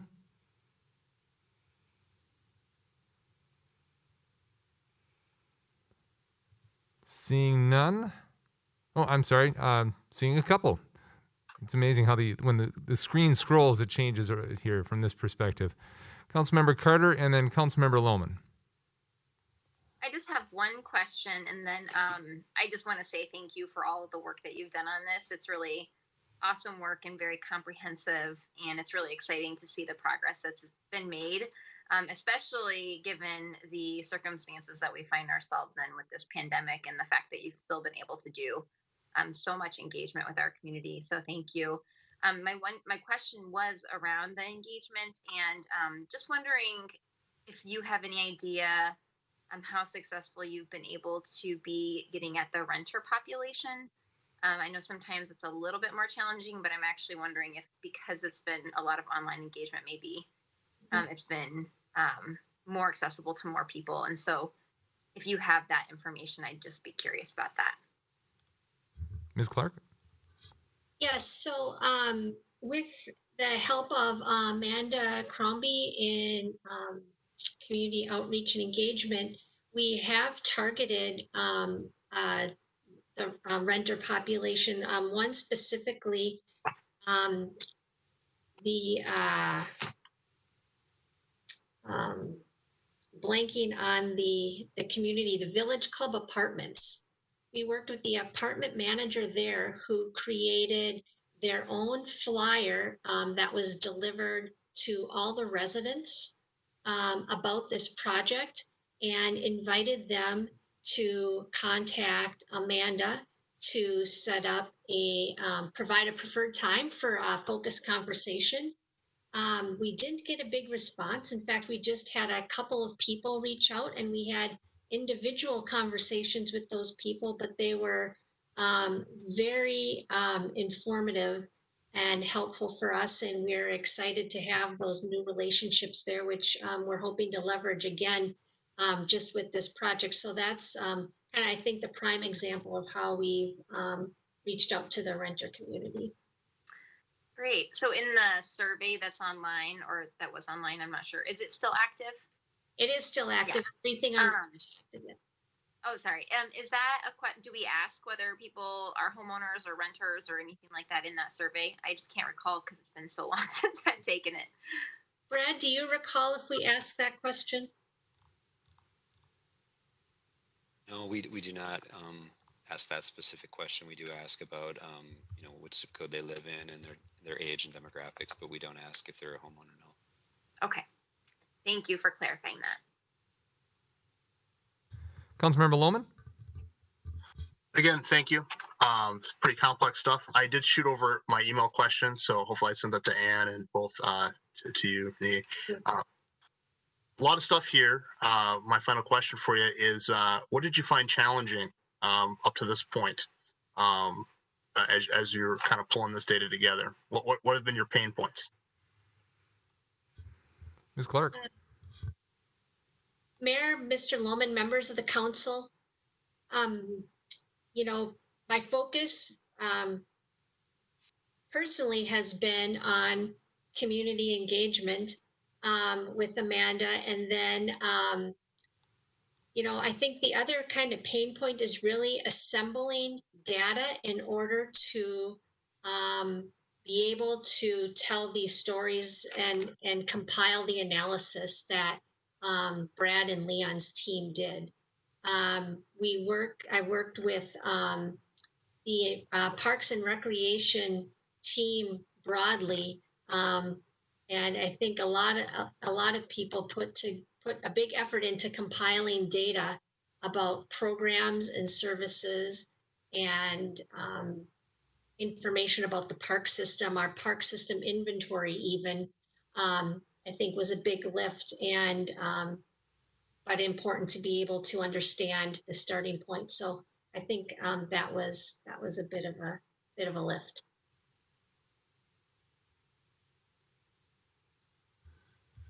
Very good. Council, any further questions? If not, thank you. Thank you, Renee. Thank you, Ann. Thank you to our consultants. This was, as Councilmember Lohman said, it was good discussion. There was a lot of information there, and I like the layered information of walking distances in parks and the quality of the park equipment, old or new. It's a lot of good information and a lot of good things to think about. And I like the fact that as we move forward here, we can base decisions and future plans on some pretty solid data. So well done. Thank you very much. Thank you. Up next on our agenda is our question on racism as a public health crisis. We talked about this, I think it was a couple of months ago now. I believe we brought this up initially and asked staff to take a little deeper look into this and bring back some thoughts, some recommendations, further discussion points regarding this. And this is I think a tag team tonight from a number of different staff members. I know we've got Diane Kirby, we've got Bonnie Paulson from Public Health, Nick Kelly from Public Health, and Faith Jackson, our Racial Equity Coordinator, are going to talk us through this. Who exactly is going to lead us off? Diane Kirby, our Community Services Director. Good evening, Diane. Welcome. Thanks for being here with us Very tonight. much, Mayor. Appreciate it. I am going to have a presentation that I want to share right now, and I'm not able to share content yet. So Chris, if you can do that, and I am the presenter now. So let me go ahead and pull up my presentation right now. Mr. Mayor, I can barely hear Diane. Diane, we're having a hard time hearing you. If you could move the mic a little All bit right. closer and I've got the mic a little bit closer. Is that helpful? perfect, and use a stadium voice, big stadium I will voice. do that. Perfect. I will use my broadcasting voice. Thank bet. you. So good evening, Mayor and City Council. My name is Diane Kirby. I am the Community Services Director for the City of Bloomington. Tonight, we are going to be exploring the issue of racism as a public health crisis in the City of Bloomington. I have several presenters, co-presenters tonight, including our Racial Equity Coordinator, Faith Jackson, our Assistant Public Health Administrator, Nick Kelly, and our Public Health Administrator, Bonnie Paulson. And tonight, we are asking you to think about racism in a different way, as a threat to the health and well-being of our people of color, our Black community, and our Indigenous community here in the City of Bloomington. And we're talking about this at a time when COVID-19 is disproportionately affecting our BIPOC communities when it comes to both cases and deaths. In fact, systemic racism has created a never-ending pandemic of its own. We recognize that this is a big, complex topic that we could spend hours talking about the impact of racism on people's lives. Tonight, we're just going to be highlighting a few of the key points, because if what is needed right now is for the work to be named and to acknowledge that it is an issue, and also because another part of recognizing that racism is a public health crisis also calls for accountability. So tonight, our objectives are to create a shared understanding regarding health disparities related to race in Bloomington. And also, we want to receive preliminary direction from Council on addressing racism as a public health crisis in Bloomington. We are not looking for a final decision from the City Council tonight on this issue. We anticipate coming back to you with answers to your questions, with more information, and looking for your final decision on a direction regarding this issue.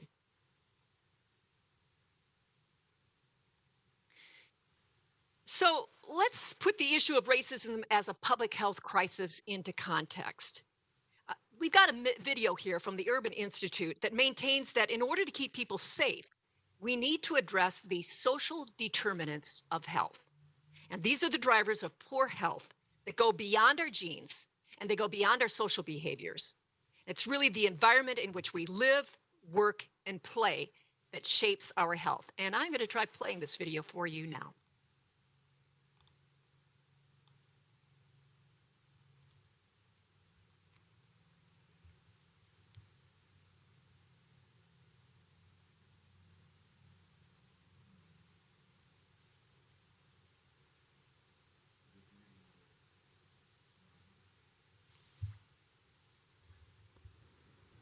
Diane, perhaps we could start again, and we're having sound troubles here.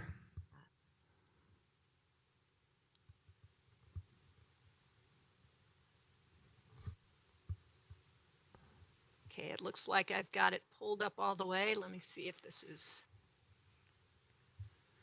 that better? Nope, still not hearing it. Okay, all right.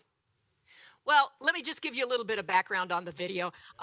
Basically, had the technology not failed us, you would have heard Dr. Kamara Jones, who is the past president of the American Public Health Association, explain that how our collective health and well-being depend on aspects of our lives that go well beyond our health care that we receive at the doctor's office or in a hospital setting.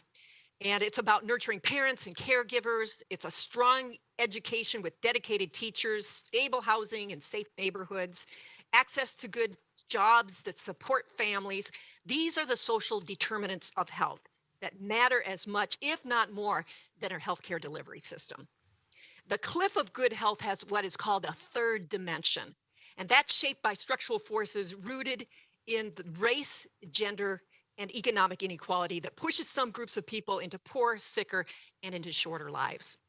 So addressing these differing conditions along the top of the cliff and dismantling the societal policies and practices that perpetuate these inequities is critical to creating an equitable path to good health. The video also explains that the good news, which we can change structures of opportunity and empower people and places. And this is what we're going to talk about now, about the public health aspects of this. And we're going to, I'm going to turn it over now to Nick Kelly with more on that. Dr. Kelly, welcome back. Thanks, Diane. Good evening again, Mayor and council members. Wanted to ground this conversation a little bit with a very broad definition of public health that we think about oftentimes in our public health division. Public health is what we as society do collectively to assure the condition in which people can be healthy. This is a statement from the Institute of Medicine's report about the future of public health. And when we think about the complex topic of racism and the impact on the health of our community, this quote often comes front to mind because how we treat everybody in society impacts how we can all be healthy. You can go to the next slide, Diane. This graphic is an illustration that came out of the Bay Area Health Inequities Initiative. And this is a really a complex graphic to try and show the interactions we see and the structures we see that are impacting health and well-being. So over on the right side, you see current traditional public health practices, where you're really focusing on risk behavior change, disease and entry prevention, and basic statistics, mortality, life expectancy, birth statistics.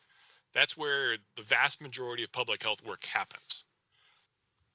In the middle, underneath the city, you see these living conditions, these social environments, service environments, conditions in which people live, work, and play.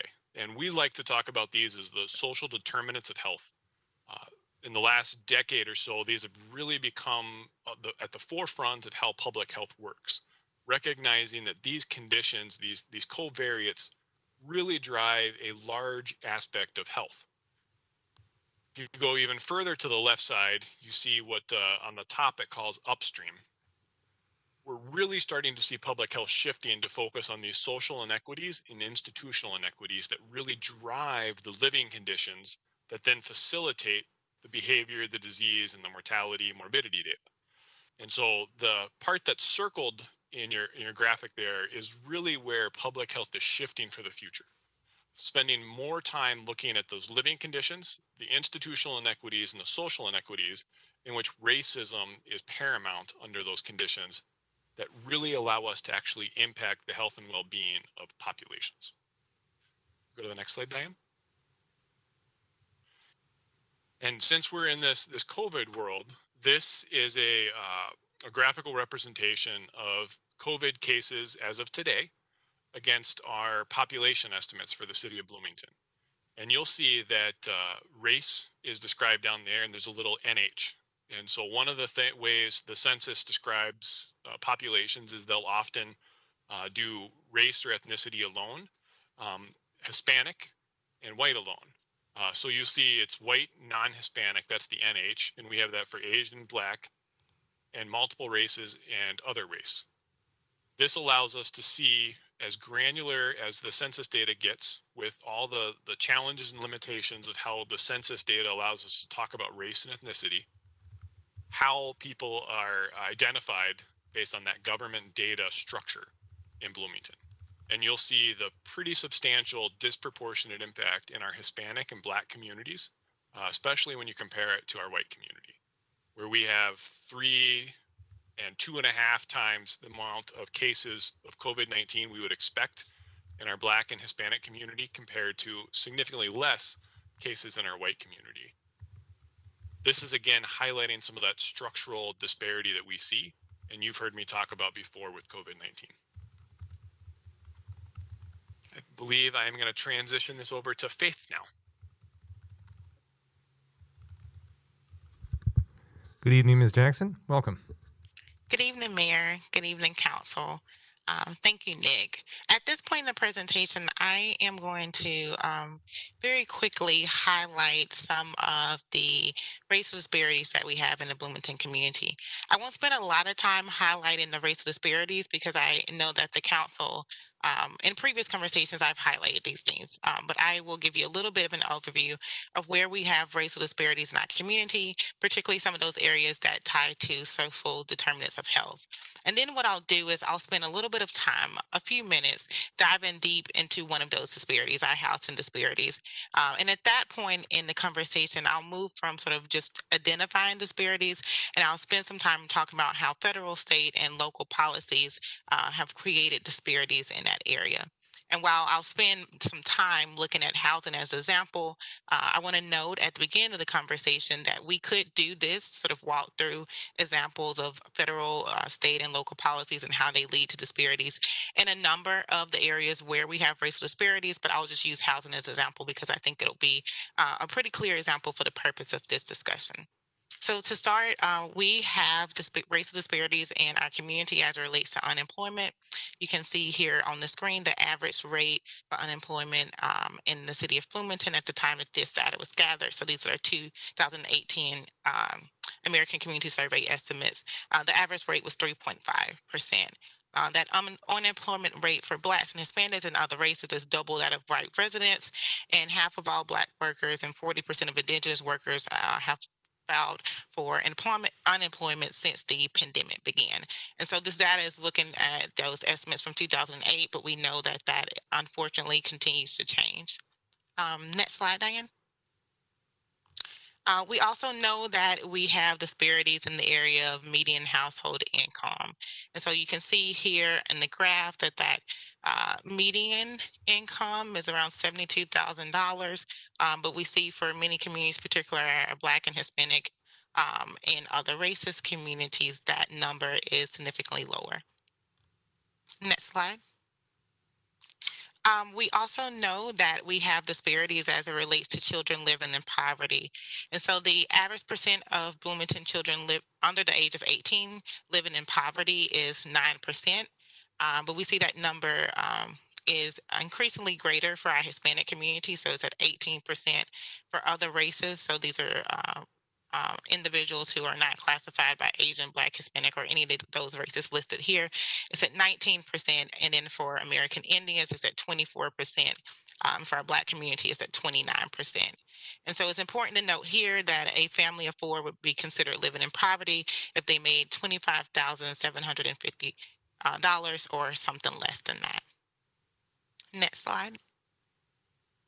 And so here I'll take some time and start to unpack and have a deeper conversation about the connection between racial disparities and institutional racism. So as I'm sure you recalled, we understand that racial disparities are those social indicators, so those social indicators of where we are in terms of different areas and sort of how those things are distributed around race. And institutional racism is largely defined as a system of policies, both from government aspects and sort of institutional practices that provide benefits for some and create barriers for others. And so here I'll spend some time just really connecting the dots between institutional racism and racial disparities. And to do that, I'll use housing as the context here. And so I'll start with a federal policy. And so I don't know if you can see it here on the screen, but at the top of the sort of connecting arrows, I have the FHA redlining policy. Now, this is one that many folks are familiar with and or have heard about. And so the FHA redlining policy was an overt practice where this policy denied mortgages, and so the FHA refused to insure mortgages on houses that were in certain areas. And so they created a classification system for different geographical areas that were based on the racial groups that lived in those areas. And so the red group, which was the sort of the area of the greatest high risk was predominantly for African Americans, Hispanics, was one of those colors, and that's where the sort of term redlining comes from. But essentially, any neighborhoods that had a majority or significant amount of non-white members in that population were areas where they would not back mortgages. So this is an example of a federal policy that leads to racial disparities in our community. Next, I'll turn our attention to contract buying. And so this is an institutional practice. And so because there was the inability for non-whites to receive a mortgage, right, and obtain a mortgage, I should say, and be able to purchase home in that way, they turned to a more riskier process, which was contract buying. And so this was a process where title to the property was not transferred until the last payment was made. And because this was an extremely risky process, it created a lot of victims. And those victims were members of our BIPOC communities. Another thing that I'll highlight is racial covenants. And so this may be another one that you're familiar with. So racial covenants is a legal policy that sort of is a language that's embedded in a deed that restricted the ability for someone who owned a piece of land to sell that land to someone who wasn't white. And so racial covenants really developed as there was legislation, sort of federal legislation around sort of the Housing Act area that tried to prevent some of the issues that redlining had created. And so racial covenant was sort of the answer to that. And this was done by individuals, right? So this was an individual practice, but it had a very regional and national effect. And so these covenants started popping up in these all across the country, Minnesota as well, and even here in our Bloomington community. And Diane, I'm going to ask that you just advance the slide once so we can take a picture of what that looks like for Bloomington. So here on the slide, we have a screenshot that shows you where we can identify racial covenants in our Bloomington community. This screenshot is from a website called Map and Prejudice. And so Map and Prejudice is an organization that's based out of the University of Minnesota. So it's a research organization, and they really rely on volunteers, right, to either individuals to go and look at the deeds that they have on their property and see if that language is there, and our students to go through sort of historical records. And so what we see here is a snapshot of where over the past several years they've been able to identify racial covenants in the Bloomington community, but it's not at all, right, a complete picture of what that looks like. This is just sort of what we know based on the information that we have. And that project continues. And if you're interested in learning more about that and or adding the deed in your home to that database, you can check out the link here on the screen. And Diane, you can go back at this point. And so that's another example of sort of a policy practices or procedure that has led to disparities in the housing community. Another thing so now we'll turn our attention to another institutional practice called block busting. And so this was a practice that really relied on the fear of others, right? And so what would happen is that realtors and leading agencies would go into white communities and they would say, non-white members, particularly African-American people, are moving into your neighborhood, so you need to sell your home. And because many white homeowners feared being in a neighborhood with someone unlike them, they would do that. And so they would sell their homes at rates really low rates, so below market rates. And then after that, those lenders would come in, take those homes that they got at like a great price, and they would sell them at rates above market to BIPOC individuals. And so this was one of those practices where it was really a lose-lose for both parties involved, with the exception for those who were creating this sort of block busting policy, and really shows how that fear, right, was a driver for economic detriment. Another thing that we'll look at here is the urban renewal, which is again a federal policy. And so urban renewal was something that happened during the period of like the 60s and 70s and early 80s. And between 1956 and 1972, we in this country developed a bunch of freeways. And so that freeway construction displaced about 3.8 million residents.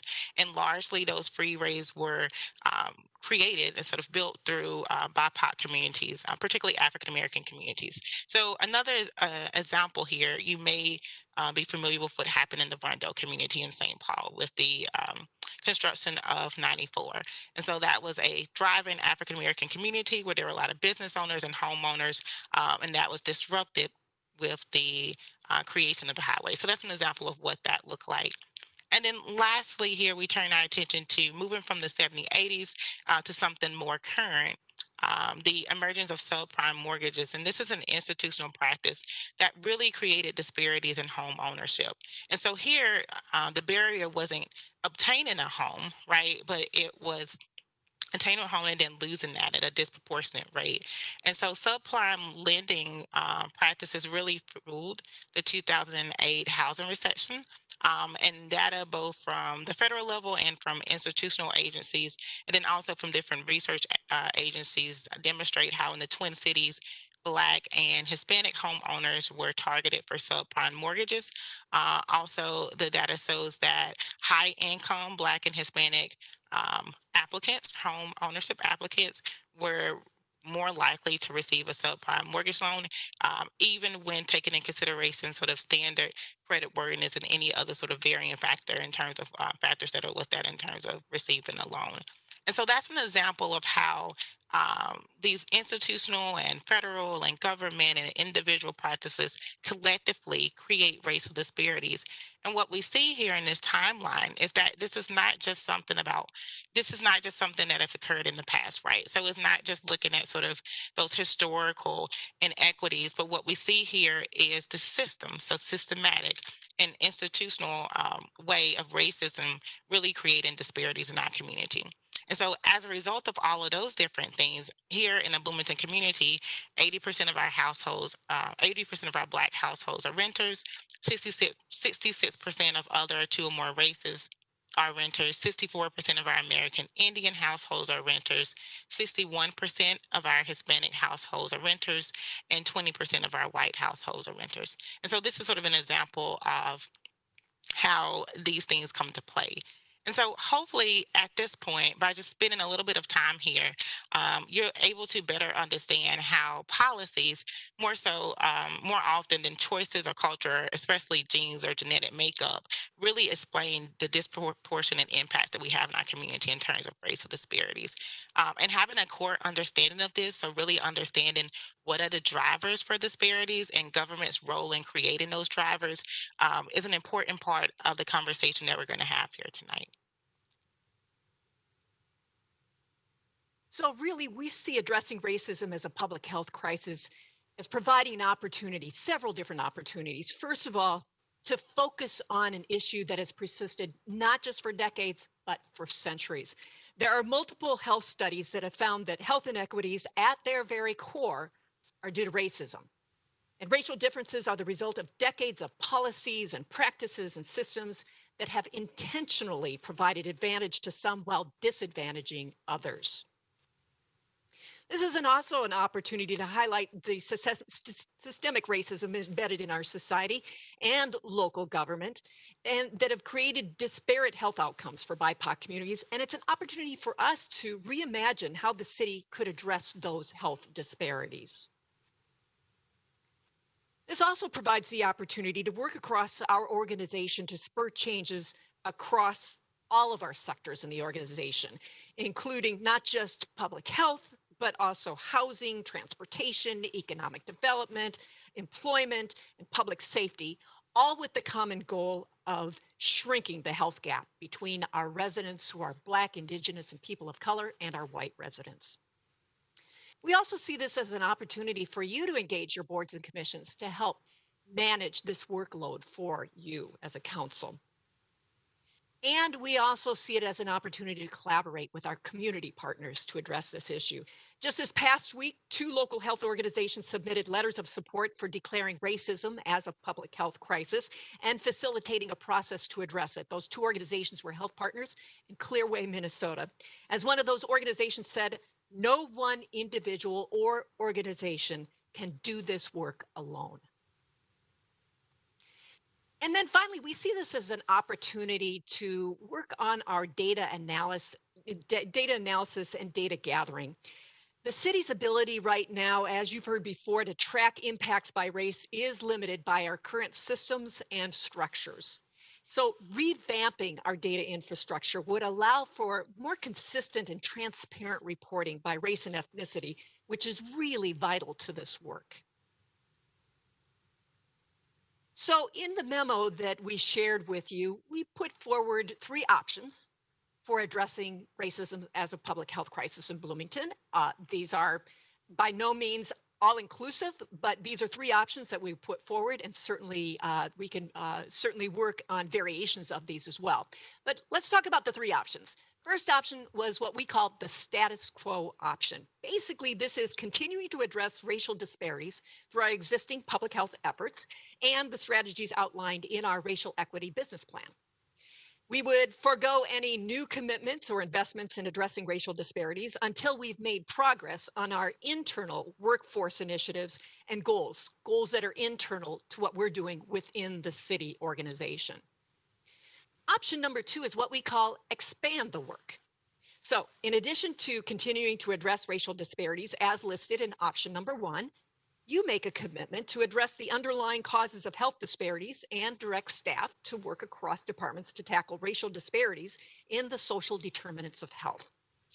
In this option, we'd expand staff and council priorities in recognition of the extended scope of the work, and also commit to investing resources to lead and support this work in 2021 and beyond. And then finally, option number 3 is what we call full-blown commitment. In addition to the scope outlined in option 2, this alternative would empower staff to participate in regional efforts to address racism as a public health issue. It also commits the city to utilizing its legislative influence to support policies on the state and federal levels that address racial disparities in the social determinants of health. So now we're looking for your thoughts and feedback on the following questions. First of all, is council interested in adopting a resolution declaring racism as a public health crisis in Bloomington? Across the country, there's a growing list of local and state governments that have already declared racism as a public health crisis or emergency. In the handout to your memo tonight, we counted 91 jurisdictions that have already adopted such resolutions, including 5 in Minnesota. And these declarations are an important first step to advancing racial equity, and they should be followed by allocation of resources and strategic actions. So the second question is, what is council's level of commitment for addressing the issue of health disparities related to race? Third question, what does council envision as the timeline for this work? And how would council like to conduct community engagement on this issue? And so now I will open it up for questions and discussion with council. Thank you all very much for that. Now I'll call on Councilmember Beloga. Had his hand up midway through your presentation, Diane. I wonder if he had a question about something halfway through as opposed to these specific questions. Councilmember Beloga? Thank you, Mr. Mayor. A little bit of both. So I'll start with the first that relates to the presentation, and it's really Faith's part of it. 80% of Black households are renters, according to the information that was presented. Met Council has goals for each of the metropolitan communities that are focused on affordable apartments, dwellings. Are we on the wrong track in trying to achieve those goals rather than focusing on converting households from renters to property owners? Faith, if you'd like to answer that question. Ms. Jackson? Thank you, Mayor. Thank you, Councilmember Loga. I would say, in my opinion, no, we're not on the wrong track. I don't think there's any one effort that we can point to, right? And so part of this conversation that we're having tonight is sort of how do we work together with other government agencies, and how do we really think about all the different things that impact one issue. And so in terms of creating home ownership, that first requires, to focusing on home stability.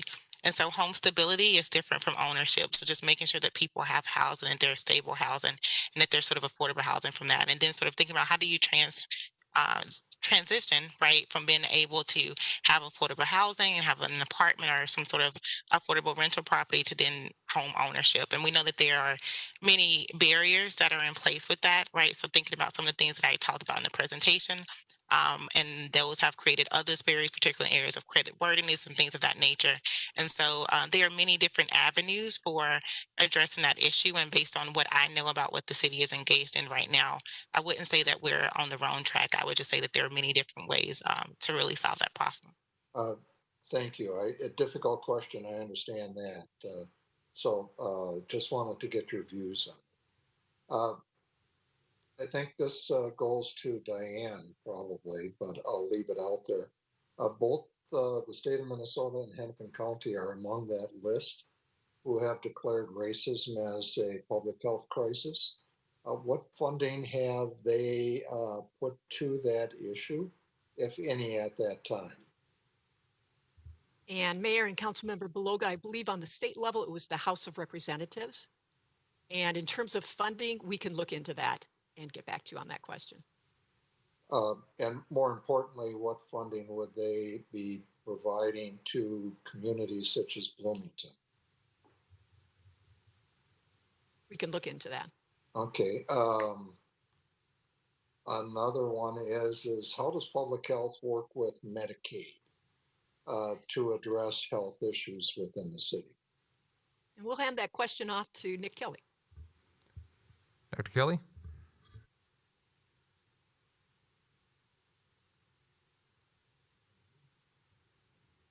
Dr. Kelly, I believe you're muted yet. And, Sorry. You were on. Councilmember Beloga, public health works with many different insurance companies and insurance processes to help work on that. But there's not specific programs or challenges we're working on specifically associated with Medicaid. But I don't know if Bonnie wants to add more to that answer. Hi, Mayor Bussey, members of the council. This is Bonnie Paulson. So Medicaid is a payment source for us for the services that we do. They do not have a program that says here address health issues. So when we have Medicaid as a source of funding, it is to help us support the family home visiting nurses that go out. It isn't paying for a broad public health activity like maybe a SHIP grant would do. I'm not sure if that answers your question. It does. Thank you, Bonnie. Lastly, is that I am interested in supporting the resolution declaring racism as a public health crisis in Bloomington. With the number of additional questions that I have, I don't think I can provide any kind of commitment to how we would address those issues, because I've got more questions than answers through this, and I know this is the first real discussion by the council and staff on this issue, and I know when we articulate those, you'll be able to provide those responses. But, I don't know what our objectives are. I don't know how we'll measure progress. I don't know what the costs associated with them are. And there's many other things similar to that. I think it's a laudable objective. I just have, again, more questions than answers. And I want to let some of my colleagues ask their questions. So I'll pass on the baton from here. Thank you. Thank you, Councilmember Beloga. Council questions. Councilmember Lohman, I see your hand up. Is that a leftover from last time? No, I had a couple of questions Very here. good. Councilmember Lohman. Thank you, Mayor. Nick Kelly, I wanted to thank you for your kind of graphic that you had, the living condition piece and kind of the upstream and the downstream piece. I don't want to have you do it to me now, but I just am curious about how we've kind of laid out this COVID piece and then how that fits in that upstream piece to help me understand it. So I wonder if you'd had some time later on this week for us to kind of talk about and walk me through that, because I'm just not quite making the connection. Certainly, I bet the connection's there. I just want to, if you could walk me through that, I would appreciate that. So then a couple of questions that I have as we look at this: what changes will we as a city make when we adopt this? So if we were to adopt this particular resolution, which there's not wording for it, I did see what the House of Representatives did. What's going to change from yesterday to today? And then one of the questions I have for Faith Jackson is, we have a current plan that's out there.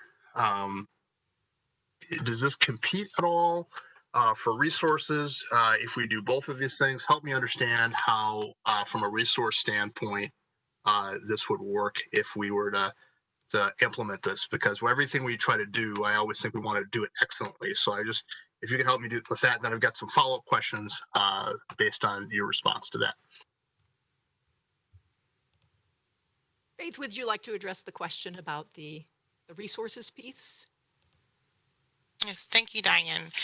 Mayor, Councilmember Lohman, I'll take your first question first, sort of where are there sort of areas that are similar in the racial equity business plan and some of the things that are proposed and by other agencies. I think that there's definitely similarity in the work.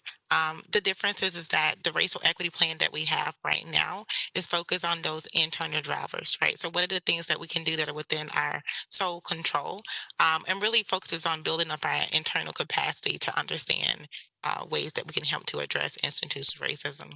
This would be an expansion of that work, and sort of looking more broadly into how are we able to eliminate institutional racism in a more broad way, and how we're able to address racial disparities in our community. To do that, it would require sort of resources in terms of staff capacity and also funding.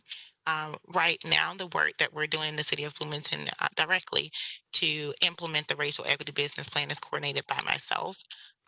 And so in order to shift from that and include new things in that work, we would also need to have a shift in sort of the way that the work is described, the way that the work is funded, and the amount of individuals who are doing that work. Hopefully that answers your question. Let me know if I wasn't clear.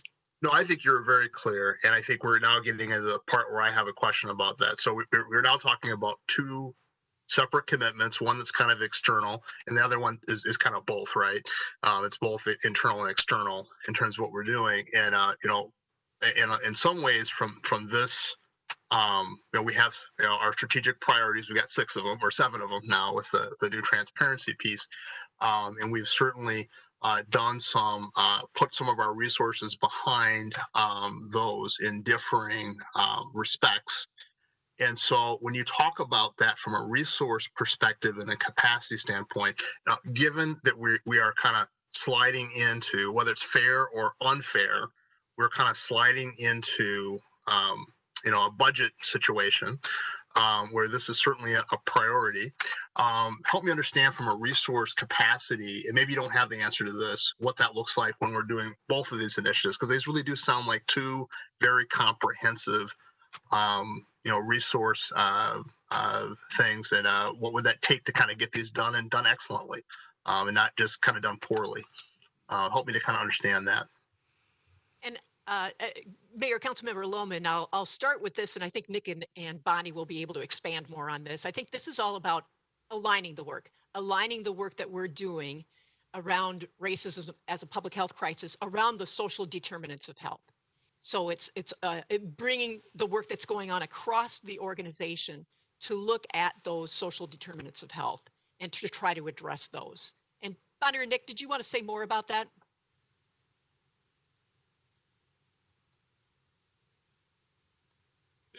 Helps to find the unmute button. This is Bonnie again. I think it's one of the things, and I think we had given you a list of some of the things that we had talked about that public health is really continuing to look at and already kind of doing some of the things. But for example, one of the things is the health and all policies. You know, we're already kind of working on that, and we've already had some discussion around that. And so is it something totally new that we might be doing, or is it something that we're going to align with something that we're already? And I think we haven't really had enough of a discussion to say this is exactly what we're doing. And I think this is just the beginning discussion about where does the council want to go, and how can we move that forward? Did that answer your question? I think it's a start. It is a start to answer my question. Certainly, certainly when we look at this particular goal that we have placed forward, one of the things I just get concerned about, just as we look at this, and I want to, just say this to my colleagues, is that, and one thing when we looked at doing some items around sustainability, one of the things that we kind of stopped and looked at is, are we making a statement and then not backing it up with the resources to try to get it done? And that's one of the things I'm just concerned about. I think with the first initiative that Faith is working with, I wonder from a capacity standpoint if we have fully staffed that up to the way in which that fully meets the commitment to be able to pull that particular objective off. And I'm not satisfied with how we have at this point looked at that. And so I have some concerns about that, just one council member's perspective about that. And we look at equity in terms of how we fund our policies and how we execute our items. And we can compare those to the rest of those priorities that we have out there. I just have some great concerns, in particular, because these particular populations across the country have been historically, just not looked at the same level. And so as we wade into this, I want to be sure that we're clear that we're looking at this from a dollars and cents standpoint. And we're in the middle of a pandemic, and we're getting ready to, make some budget cuts. And so, or however we're going to fund these things. And so I just want to be sure that as we are looking at this, that we are having a sober point of view, so that we don't, one, take on this thing and then not meet the commitment, which I think would be worse than doing nothing at this point and holding it off, or two, going into this and then having to cut back later on. So I'm very concerned that we take this very seriously, and we're not just going to pass this and put a resolution together and then just forget about it. So that would be my comment. I've got other questions here, but I just want to make my concerns known to the rest of my colleagues. Thank you. Thank you, Councilmember Lohman. Council, additional questions. Councilmember Martin. Thank you, Mayor. And just to make sure I've got my head on straight here. So say we were to put this resolution forward, does that automatically implement any kind of changes in terms to council policy? Or I'm thinking, for example, the emergency declaration that we made around COVID-19 that opened up new kind of contracting limits, things like that, with the mayor and city manager. Are we anticipating any mechanical changes, or this is us kind of just stating our position and status in the community? Mr. Verbrugge. Thank you, Mr. Mayor and council members. Councilmember Martin. The distinction here is whether we declare, if the council decides to adopt a resolution, a public health crisis versus a public health emergency.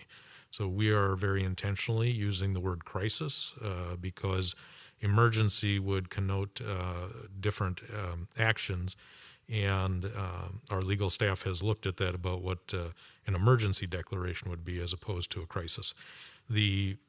The reason that we are recommending public health crisis is because it specifically gives the council the discretion to identify that level of commitment and the level of resourcing that you want to put towards it. without sort of the additional, the extra legal parameters that goes along with an emergency declaration. Thank you. Council, additional questions, comments?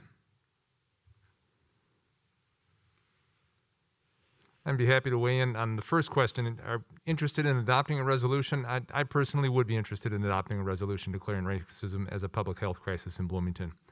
I think it's been laid out very well tonight. It's been laid out very well over the past 4 or 5 months how it is absolutely a public health crisis, not only in Bloomington but everywhere. And it's something that we could take the lead on, and we could move forward on and try and tackle in our own way. The second question, the most important question, the level of commitment, is the $1 million question. And I think Councilmember Lohman set it up nicely that I would hate to declare this a public health crisis and then not put the weight behind it that it deserves. And I do know that a number of things that we're doing currently, the business plan or the work plan that Ms. Jackson laid out a couple of meetings back, I think addresses a number of the things that we have talked about, but as she said, it's an internal thing as opposed to an external plan. But we have seen it before with some of our priorities that we've laid out, whether it's sustainability or our discussion about parks or our discussions about rehabilitating the neighborhood commercial nodes in our community. It's one thing to say it, it's another thing to actually fund it and actually put the resources behind it to get the work done. And so we do have to have that conversation. I would agree with Councilmember Beloga. I think we need to have continued discussion and maybe do a little bit more in-depth look at exactly what the level of commitment would mean for the city of Bloomington from a staffing perspective, from a resources perspective, from a timeline perspective. And I think the final question that we have to ask ourselves, especially with Hennepin County and Minneapolis and with the state of Minnesota, with the House of Representatives declaring this a crisis or an emergency as well, public health like this, I think, it's like housing, it's like transportation, it's like any number of things. For each city to take it on individually, we can only do so much. It's only when we really bring resources to bear together as a region that we actually can make steps. We can take steps forward on this. And great to see the city of Minneapolis. Great to see Hennepin County making the same type of declaration. But I want to see what commitment they're making financially and from a resource standpoint and from a how much work are we going to put into this type of standpoint. And look for ways that we can partner. Look for ways that we can work together and make sure that the work we're doing is in alignment as opposed to in opposition. And would be more than happy to continue those discussions. And I think it would really lend to our discussion about the level of commitment that we want to put into this based on not only what we're doing, but what our neighbors and our colleagues and our professional partners are doing as well. I'm sorry, I didn't see the order that the hands went up in, so I'm just going to go top to bottom. Councilmember Carter, Councilmember Coulter, and then Councilmember Nelson. Thank you, Mayor. So I don't think it will come as a surprise to anybody that I am fully in support of making this declaration. I think it's quite obvious that we do have a crisis on our hands, and so, you know, I think that this is something that we should move forward with. I understand, you know, some of the questions and the concerns that still linger, and the desire to back up what we're saying with resources and staffing. And so for me, I guess on question number 2, what's the council's level of commitment? I mean, I don't think this will come as a surprise to you either, that I would say this should be a full-blown commitment. But I also, this kind of goes into question number 3 around the timeline. You know, I think that we've all been pretty clear in past conversations, like when Ms. Jackson presented the internal plan, that we were committed to this work and that we had to figure out a way to make sure that we had the resources and support to do it.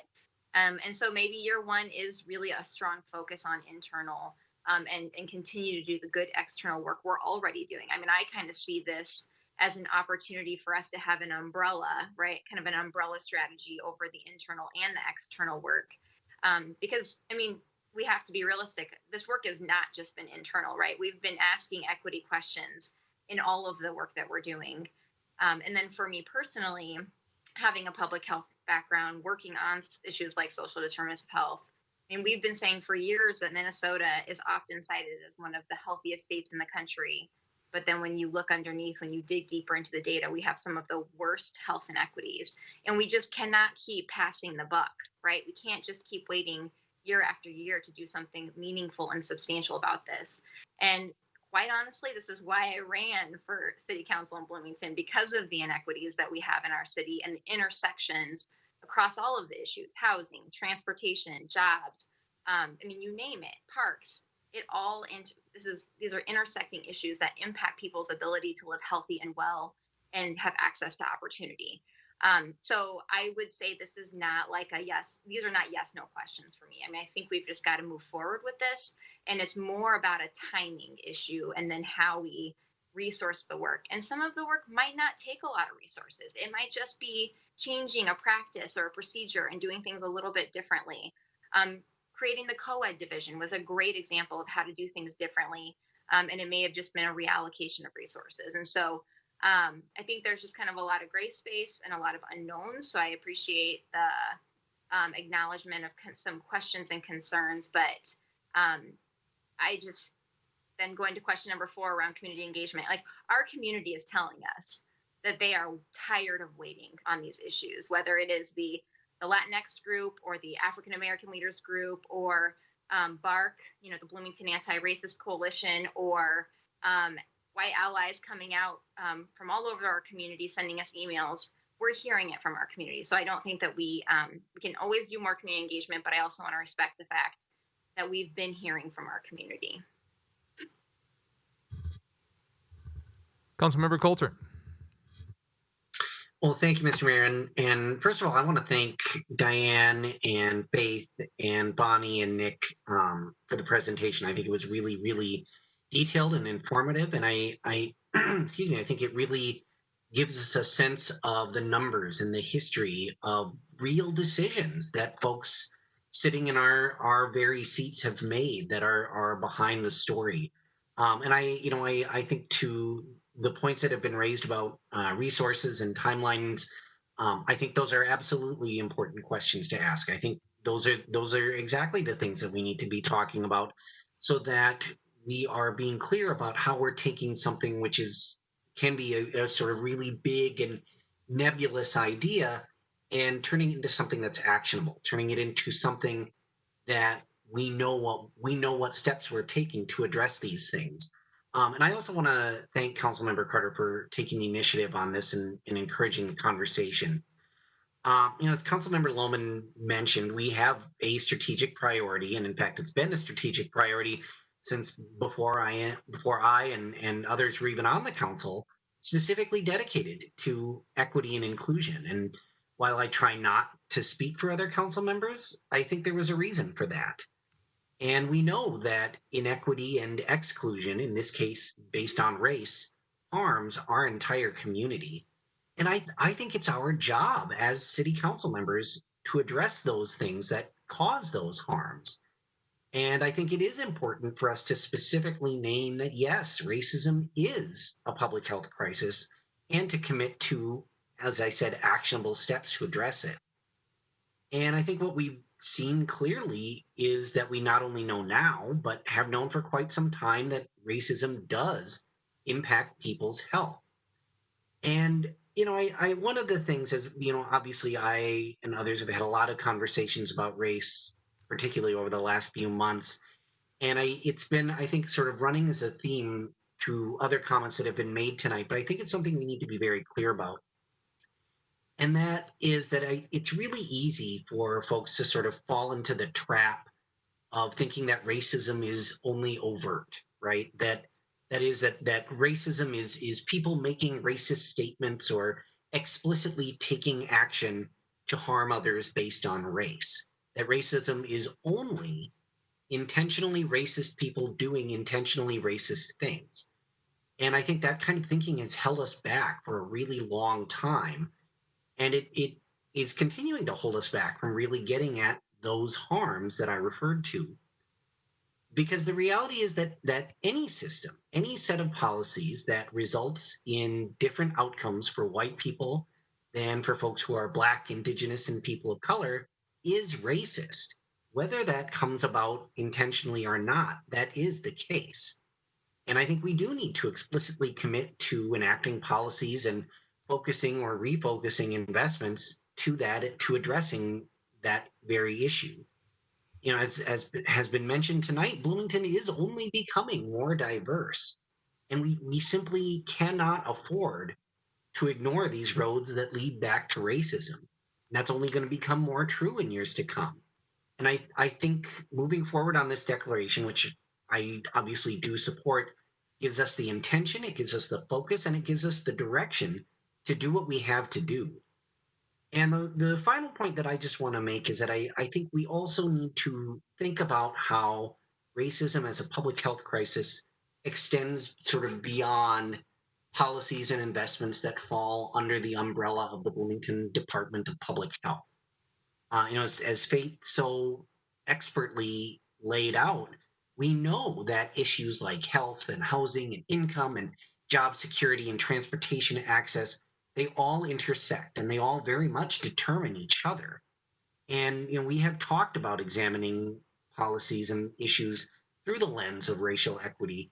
And I see this as a more intentional effort to that end, and really us committing to moving the needle on these things. And what I don't want us to do is to sort of just adopt a resolution and sort of wash our hands of it and say, okay, you know, public health has this under control, that it's their problem to handle, right? Because to sort of put it bluntly, the health of our public, the public of the city of Bloomington, is not just a public health issue.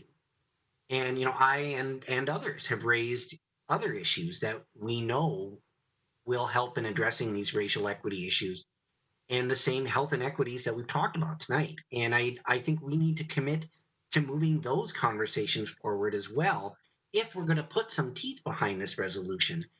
And I just want to encourage staff to be bold and to challenge us as well as the broader Bloomington community on how we can address these inequities. Because I think this conversation could not be more important or more timely. Thank you, Councilmember Coulter. Councilmember Nelson, and then Councilmember Martin again. Thank you, Mayor. Just a few quick comments here. Since my time on the council here, equity has been one of the strategic pillars. As we've been here, we've moved that to making sure that we have equity in all decisions that we make. And Ms. Jackson's helped us move that forward. And what I see here is we're moving to not only do that, but to actively take steps to address racism that has had a disparate impact on people, whether it's current decisions that we're looking at or past decisions. And we see those disparities within our community and trying to actively work to address those. And I think that's a good step to take. I think it's a very good step to take. As Councilmember Coulter just said, I do personally think it goes a little bit beyond health as well. I see these impacts within housing, within transportation, within jobs, within education, within most areas that we look at. And health is extraordinarily important, and certainly all housing, jobs, education all impact health. But this is extraordinarily broad if we want to really truly take it on, in my opinion. And I personally think that we should, and we should do everything that we can. In regards to the conversation about adopting a resolution, I think that makes sense. I completely agree that we have to go beyond that to commit resources to it and look at areas of funding, education, opportunity. I think there are people that can help us with this within there. But the bottom line for me is I want to see results. We have seen to be honest, for decades within this area, a lot of conversation about equal opportunity, about progressive movements. And the blunt truth is Bloomington, the Twin Cities, this area has fallen way behind when it comes to equity. We have the lowest homeownership rate for our Black community in the country. We have extraordinary health disparities. And this is all within an area that claims to really hold these things in high regard. And so most fundamental thing for me is I want the ability to see that we're moving the needle, that we're actually making progress on this, and we have an open mind to actual solutions that will help people get ahead to really address these issues. You know, I don't have any preconceived notion of what those solutions are. I'm willing to and excited about having a conversation with our community about that. And I really wanted to make an impact in our community because we got a lot of people that deserve that from us. So, thank you. Thank you, Councilmember. Councilmember Martin and then Councilmember Lohman. Thank you, Mayor. Yeah, just real briefly, I won't repeat a lot of what's been said, but I guess, as was said at the start of this presentation, COVID-19 has shown a spotlight on the inequities we see in our community that structural systemic racism has allowed to fester for so long. And I think a lot of the community's perception of not being united or of being two halves is in large part driven through this issue. And not only I think is it the morally right thing to do to empower our residents to take fully a part in our civic culture, to be able to invest in our community, put down roots in our community, and see comparable outcomes to their neighbors. I think doing so it's fundamental for the relevancy of our city long term. We can do all the commercial node redevelopment we want. We can invest in our park system with all the newest, most relevant equipment. But if we aren't investing in our residents and inviting them to take a full seat at the table, I'm not sure what the point of the rest of that is. So while declaring the resolution and declaring the crisis, I think is the first step. I think drawing that line in the sand and being honest about it is a pretty important deal.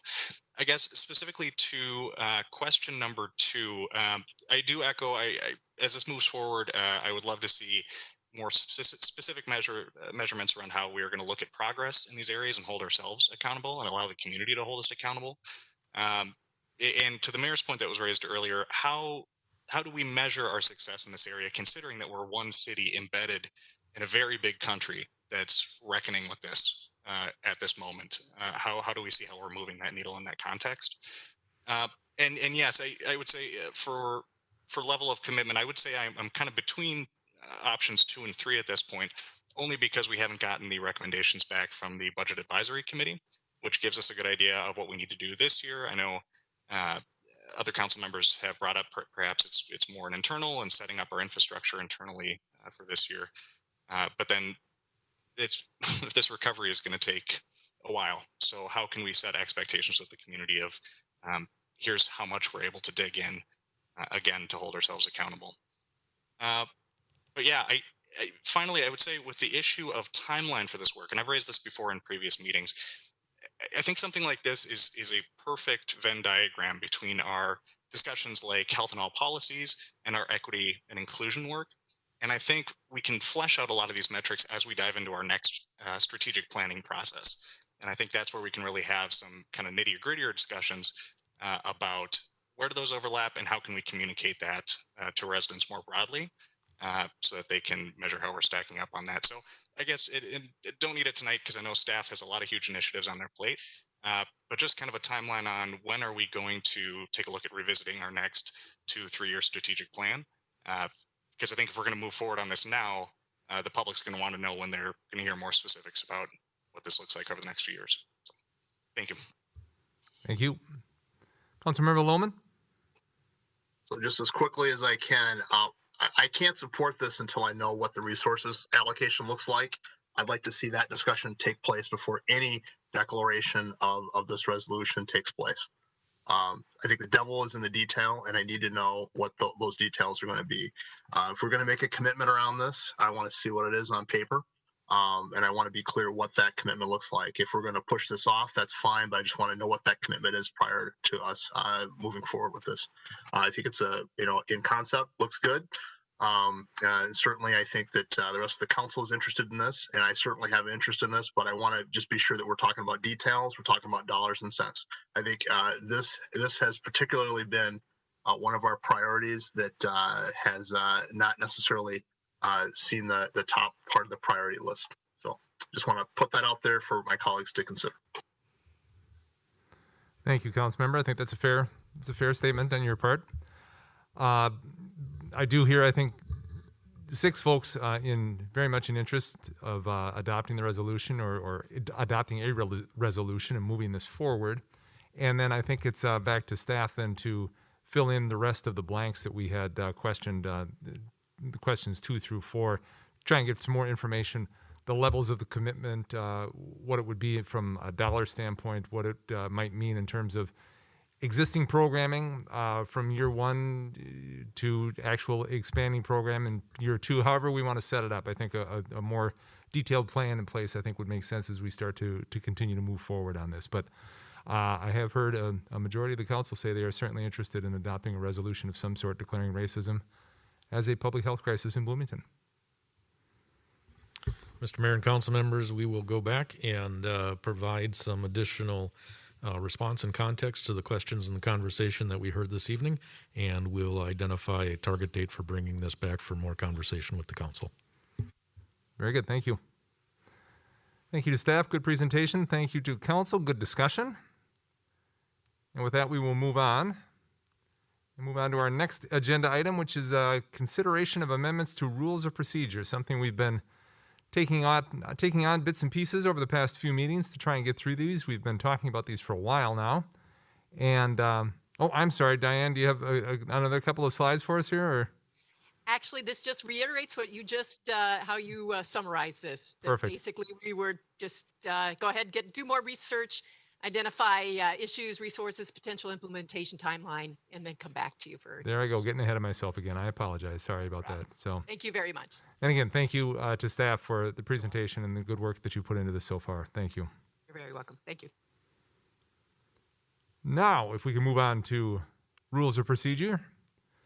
Ms. Manderscheid is with us again this evening, and like I said, we've talked through this a few different times and are making incremental steps to cleaning this up, and I think getting to a point where we're comfortable with it and could adopt all of the changes we are suggesting and talking about, adopt them as a whole, as opposed to kind of ticking them off one at a time. So, Mr. Verbrugge, anything to introduce this, or is Ms. Manderscheid ready to take this and run with us? Mr. Mayor and council members are going to let the city attorney lead the discussion.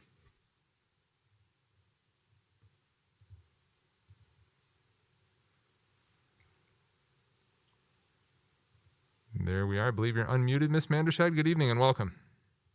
All right. Thank you. Oops, let me turn my camera on. Don't want you to miss seeing my face. All right. So as you alluded to earlier in the introduction, we have been at this for a while. I attempted to describe the history of this project in the materials, detailing the various times that we've been before you to discuss it. And then as you recall, we broke it out into some chunks, some categories, in order to make it more manageable to process through the large document. So at your August 3rd meeting, you all discussed public comment, and that is being teed up for a future meeting. That is category C of the discussion. It's at the last section of the request for council action, the list of items there. There are several there, and if you recall, I attempted to group them together based on topic. And so those items there, I felt were similarly related to each other and could be discussed at the same time. What we're talking about tonight is category D, which is conduct. There are 5 different sections of the rules of procedure that, in my mind, could be categorized under this conduct category. And so I think we'll just march through these various sections. And then again, as a reminder, in previous discussions, we've talked about the use of the term business meeting versus study meeting. I'm trying to differentiate between the type of meeting that we're having tonight versus the type of meeting where there's the consent agenda and public hearings and that sort of thing. We've also talked about the use of acting mayor versus mayor pro tem and making that consistent throughout. So I just want to remind you that all of those things will be done.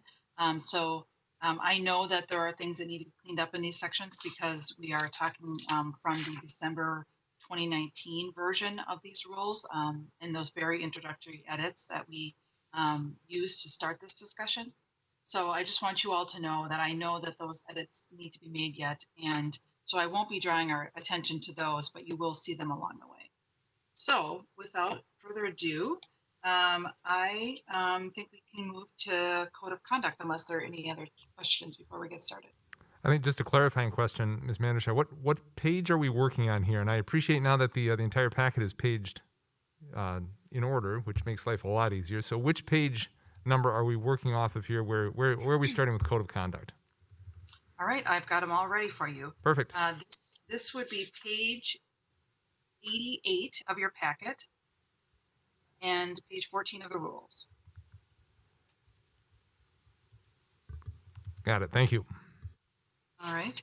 So as you recall, I've got a couple of different versions here in front of me. So if there's a little bit of paper shuffling, that's what that's all about.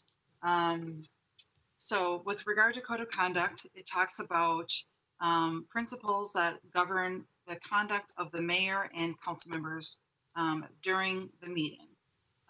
Professional and personal conduct, no changes suggested until we get to the end of paragraph 1, which is on page 89 of the packet.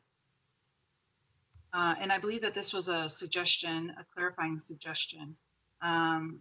So it now would state, or a suggestion would be that it would state, members should refrain from abusive conduct, personal charges, or verbal attacks upon the character or motives of other members of the council, boards, commissions, staff, or the public intended to disrupt, disturb, impede, or not further the orderly conduct of the city business.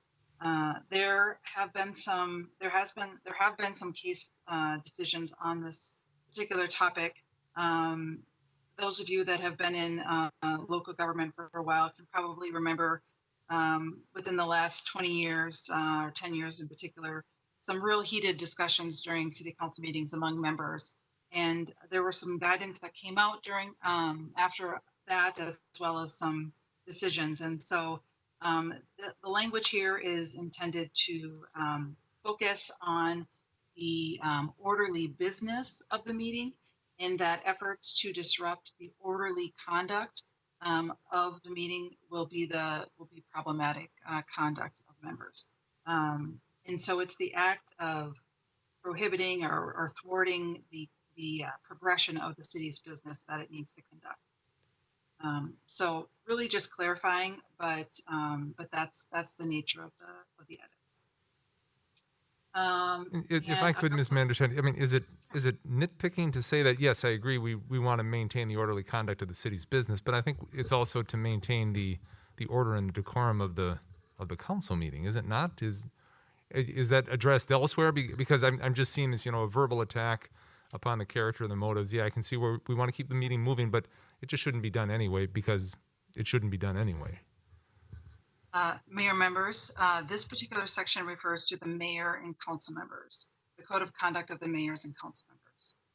And so this particular section does not, this particular paragraph does not relate to the members of the public.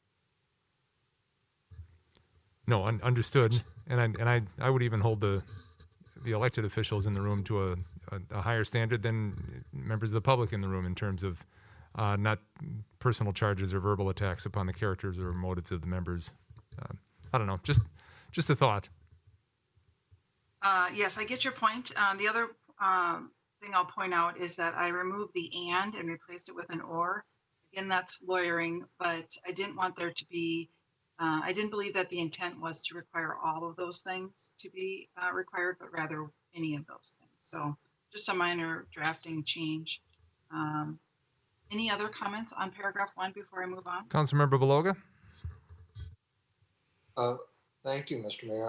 I'm I've been around for a while and I've not seen this kind of activity, so I wonder why there's necessary to put it in the document. Excuse me. Ms. Mandershire? Mayor members, it's certainly up to you as to whether you want to make this change.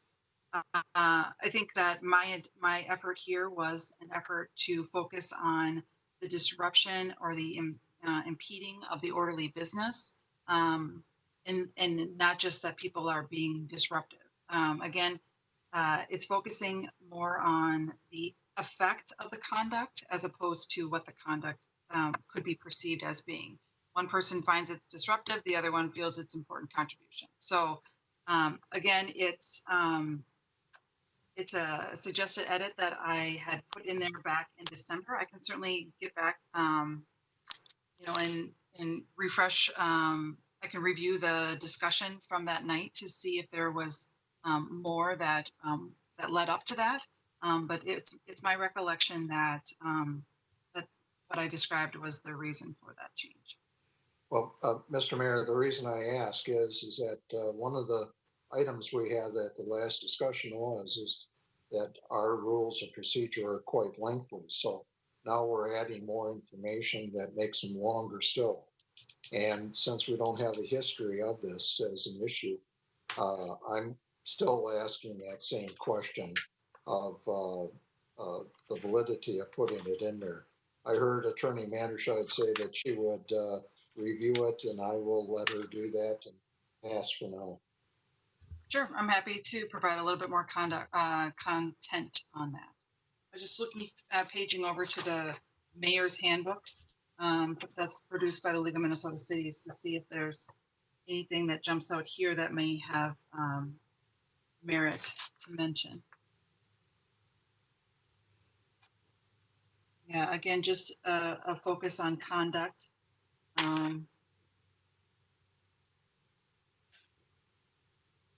Yeah.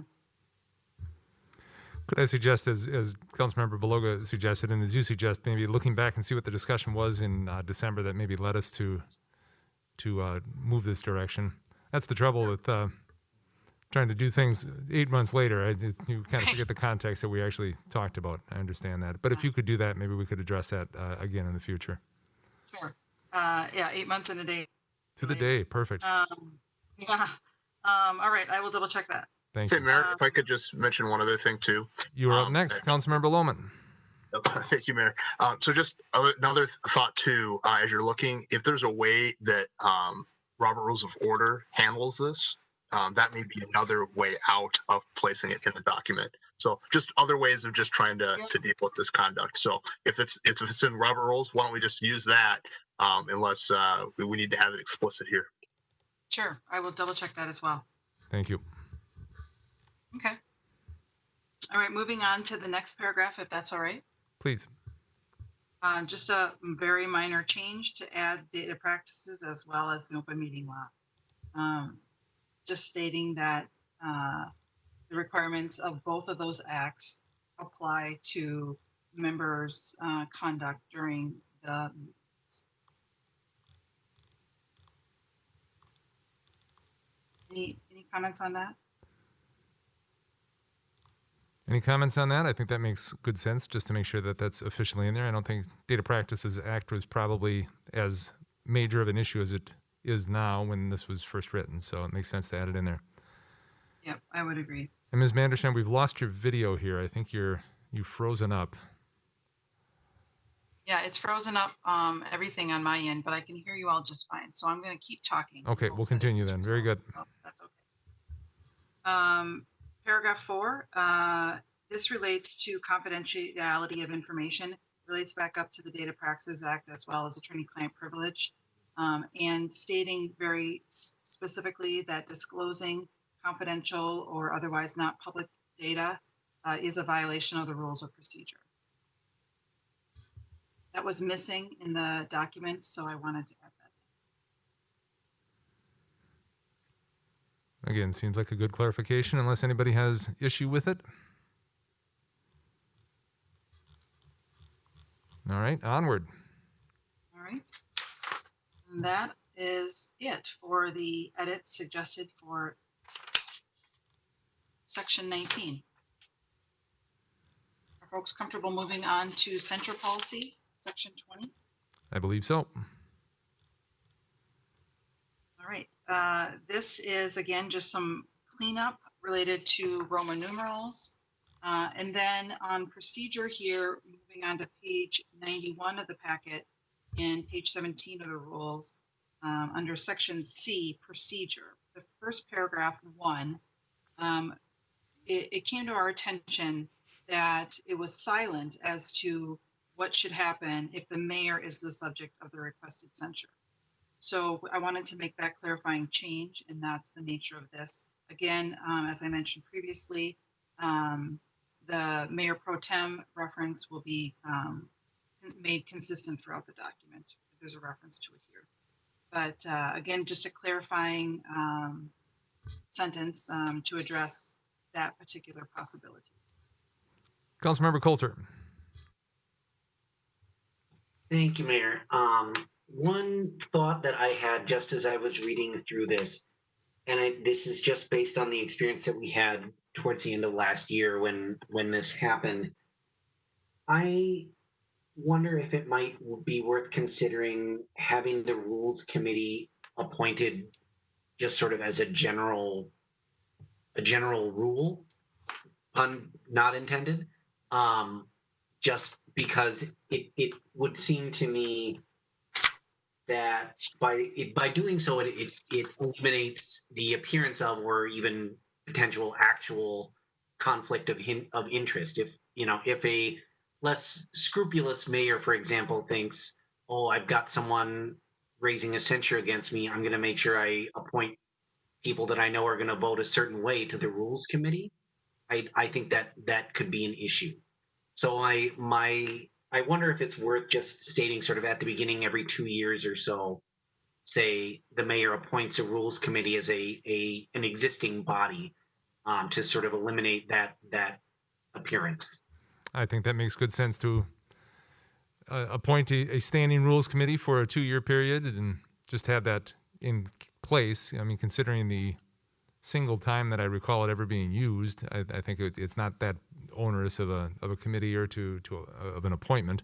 So I do think that makes sense. We could probably do that at the start of our council year when we were making appointments, just to appoint a Rules Committee to stand for a couple of years, just in the event that we do need them. That makes good sense. Ms. Manderscheid, any issues with that? Sorry, Mayor. One thing I would just add to that then is, should anyone who's on the Rules Committee be the subject of a censure, obviously someone would have to substitute in for that particular person. Agreed. Councilmember Beloga? Councilmember Coulter made my comment. Good. Yep. Great minds. That's what I say. Great minds think alike. Mayor, I would like to have a little bit of discussion, if you're amenable to it, please, about the Rules Committee. And when we had talked about this particular special committee back several months ago, we had discussed whether this Rules Committee's tasks should include a periodic review of the rules of procedure, like we're doing now, and making recommendations periodically. My notes indicate that we needed to decide that. We haven't yet made that decision. There were various opinions about it at the time. There was a desire to have a committee of the whole discussion, I believe back in December, and not have a Rules Committee be the only one reviewing it, but rather it be a committee of the whole discussion.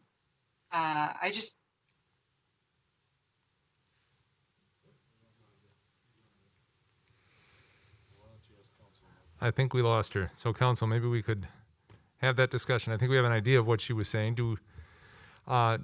Should it be the committee of a whole or a pre-appointed Rules Committee to look at the rules of procedure as we're doing right now? Thoughts on that? Councilmember Lohman and then Councilmember Nelson. Mayor, I've changed my opinion on this. I thought we should have a Rules Committee do it, but I think a committee of the whole makes a lot of sense. I do like the idea that right now we're having a discussion about the rules in the open. It's transparent. The public can hear what we're doing, and I think having all members present really gives the opportunity to hear things from different perspectives. Thank you, Councilmember. Councilmember Nelson. Thank you, Mayor. I think with regards to looking at the rules and making modifications as we go forward, a committee of the whole makes sense. I think in terms of having a rules committee for this other issue, if there's a censure or something like that, My preference would be that it's not based on the people, but if there was some language that just defined it based on, one of the at-large members, two of the district members on a rotating basis. I don't know if it's just the most recently elected or the most formally elected or something like that. So there isn't any choice in who those people. It's just as best we can with 7 people random, and just define who's on that committee and let it go with that. And that those are the people on it. Certainly, it doesn't seem like a burdensome time commitment given everything else. Kind of in the way that we do the acting mayor, rotate that around, not by name, but by just by quarter and by up and down the dais. And that makes sense. And I understand Ms. Manderscheid is now on the phone. Welcome back. I am. Oh, much clearer now. Very good. I hope I'm not going to have feedback here. My computer at home is completely frozen, so I'm unable to even. I'm going to see if I can just turn it off. So Councilmember Nelson suggested rather than specifically naming a rules committee, that somehow we have a numeric requirement. For example, most recently elected at-large member and then 2 of the 4 district members, just on the numbers without specifying names, so we don't have to get into specific appointments. I don't know if you can be creative in some way to come up with a random rotating appointment process like that, but that might be a good way to go as well. So something to think about there as well. Sure. We'll figure something out, some rotating assignment. Councilmember Nelson, did that get what you were aiming for? Good. Very good. Okay. Thank you. Onward then. Okay. Can everyone hear me okay? Yes, we can. Okay. Thank you. Moving on to this next part of the discussion in the procedure. It is very basic edits related to gender and discussing the name of the meeting. There isn't anything technical or substantive in the additional comments, just all clarifying in that section. Anything else that people would like to discuss related to that? The balance of the section? Council, anything on that? A lot of changes of his or her to ones. Any comments? All right. Seeing that, Councilmember Nelson, is that a new hand or an old hand? Old hand. Okay. Keep it moving forward then. All right. Now we're moving on to page 93, section 23.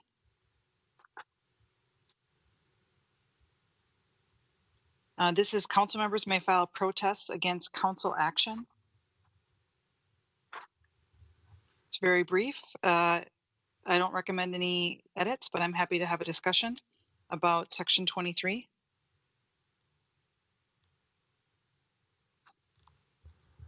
Council, anything on that? Did we move past section 21, the enforcement of decorum? Mayor, that is slated for that batch, that category C, related to public comment and all those other items. Okay, thank you. Got it. Okay, so section 23, we made the jump up to section 23. It wraps up, begins on 93 and then moves on page 90. I guess it wraps up on page 93. It's just that short period, short thing on the bottom of page 93. Council, anything on that? All right, onward. Sort of the minority report. Yes. All right. Moving on to page 98, section 26, waiver. It states there that by unanimous consent of all council members present, these rules of procedure may be waived. No requested edits to that, but wanted to point that out and make sure that you wanted to keep that as is. Council, we're okay with a waiver of all the rules based on unanimous consent. Councilmember Coulter, I see you. Thank you, Mayor. Just a quick question, Melissa. I know just from my day job that, for example, in state legislature to suspend rules, it requires a 2/3 vote. Is unanimous consent to waive rules, is that a pretty consistent thing for cities as far as you know? Mayor, members, I haven't done an exhaustive search on that question. I will note that it says unanimous consent of the council members present, which is a little bit lower of a requirement. Sure. In that it isn't all of them in total. So it would just be those present, so it wouldn't necessarily have to be unanimous of the body. But I think that it signals that the previous councils, when they pulled together these rules, took it very seriously, and they wanted any sort of a waiver of the rules to be, widely held position. So I don't know how widespread that particular vote requirement is. Okay, it's not. I was just curious about that, not any other point other than that. Thank you. Good point, though, I believe. Council, any other comments on that? Very good. Moving forward. All right. The finale is on page 99 of the packet, page 25 of the rules of procedure. A very administrative edit suggestion here, and that is changing it from council secretary to city manager or city manager's designee. This is language that relates to when a council member wants to communicate with the other 6 members of the council. You know, as you recall, based on the open meeting law, it's not possible or it's not recommended that you all communicate or apply all. And so the language in the rules of procedure require that when you want to send something to the balance of the members, that you do so through a staff member. And here we're stating that it would be the city manager or the city manager's designee. This edit is being suggested because it more closely matches what's happening. That is true. A good point. Council, any comments or concerns on that? Councilmember Beloga? Not a comment, but we have a pretty busy city manager, and to not use other staff for trivial kinds of things like resending information just seems like a poor practice. Yeah, I think that's why it adds designee in there as well. That it's not. Well, I think it could be either. But contrary to, if the city manager is going to make a designee, then it should be stated in the rules of procedure so that we know who to go to.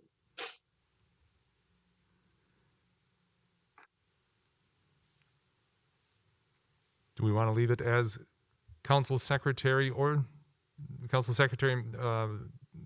city manager? What is it? The city manager or the city?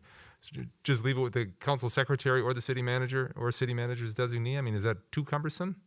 Because that way we end up, we know that, yes, it's a matter of, if you're going to send something, make sure you CC the council secretary. Mr. Mayor and council members, maybe the city attorney can opine on this as well, but my recollection is there are other places where city manager or manager's designee is sort of the official language that is utilized for these types of things. So I think it would just be following form with how it is in other places. I don't know if Ms. Manderscheid has additional information on that. Ms. Manderscheid? Mayor, members, I haven't done an exhaustive comparison on that point, but I would say that there are definitely times where I email the members of the council and the city manager and maybe the assistant city manager, and I don't include the council secretary. Largely when it's some sort of a privileged or highly sensitive matter. And so there are times when I do make that distinction. I can foresee a situation where, the city manager would send out the email and say, or, Denise would send out the email and say, get back to me on, or get back to the city council secretary on this, some sort of scheduling matter or something like that. In other instances, it's more appropriate that it come from the city manager. Again, I I don't have a strong opinion about this one way or another. The edit was made because I thought it more accurately represented what's happening. So that's why I suggested the edit. Again, I think that the edit that I've made would address the situations that I've observed, in that it could be the assistant city manager, it could be council secretary, it could be the city attorney, it could be a wide variety of folks that the city manager wants to have, responses routed through based on whatever, absence or topic.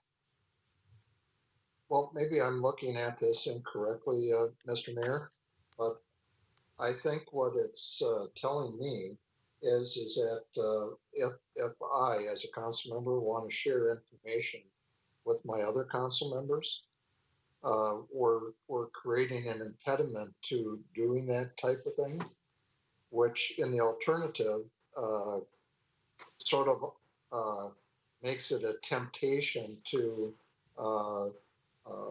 bypass the rules and go directly. So I'd like to see the bar lowered rather than increased. And to the manager's point, I appreciate that other cities may do things somewhat different, but these are the rules of procedure for our city, and I think we want them to work for our city council. Yeah, I don't know that we had the discussion about what happens in other cities. I think we were trying to figure out what makes sense here. I'm not sure if I agree with your belief that this would add to the temptation to simply go to the other 6 council members directly. I don't know. Other council members, I think manager or city manager's designee is general enough that we can probably get through with this. I don't know. Other council members, your thoughts on this? I don't want to belabor this, so if no one else has an issue with it, let's move on. Council, any others concerns with this? Councilmember Lohman? I guess I could say I understand where you're coming from, Jack. I don't know how you would write this in such a way that, I mean, if you put the specific name of the title of the person that we place in there, and you don't place the city manager in there, and then the city manager wants to talk, does that violate the rule? I guess that's what I'm having a hard time understanding what you're specifically trying to do. I don't know what if you use city manager or city manager designee. Is the issue that you want to have someone specific? I guess that's what I'm not completely following. Well, Mr. Mayor, for clarity. Councilmember Beloga. So what I'm reading this is that if I get an email from a resident that I think is pertinent to all of my colleagues, that I need to forward that to the city manager so that the city manager can then do the perfunctory task of forwarding that on to the council. It's not policy questions, it's information and how it's distributed that I'm addressing. Understood. I do think, just from a best practice standpoint, I think one council member forwarding something on to the other 6 is bad practice, just because of the issues that it could open up in terms of open meeting law or perceived open meeting law violations. But I see what you're saying. I don't know, Ms. Manderscheid, any thoughts on that in terms of best practice or just general rules of thumb when emailing items from one council member to the other 6? Mayor, members, I'm comfortable with the language as is. I think that it gives the most flexibility. That said, if you would like me to draft an alternative for you all to look at again, I can certainly do that. Off the top of my head, I can suggest maybe it would say city council secretary or city manager, or designee as appropriate, as deemed appropriate, or something that would give you all more comfort with specificity, but also give enough options for the reality of the workplace. Mr. Mayor, I'll remove my objections and let's move on. Thank you, Councilmember Beloga. Ms. Mandershad, I believe that concludes what we were going to work on tonight. Is that true? Mayor and members, it does. Very good.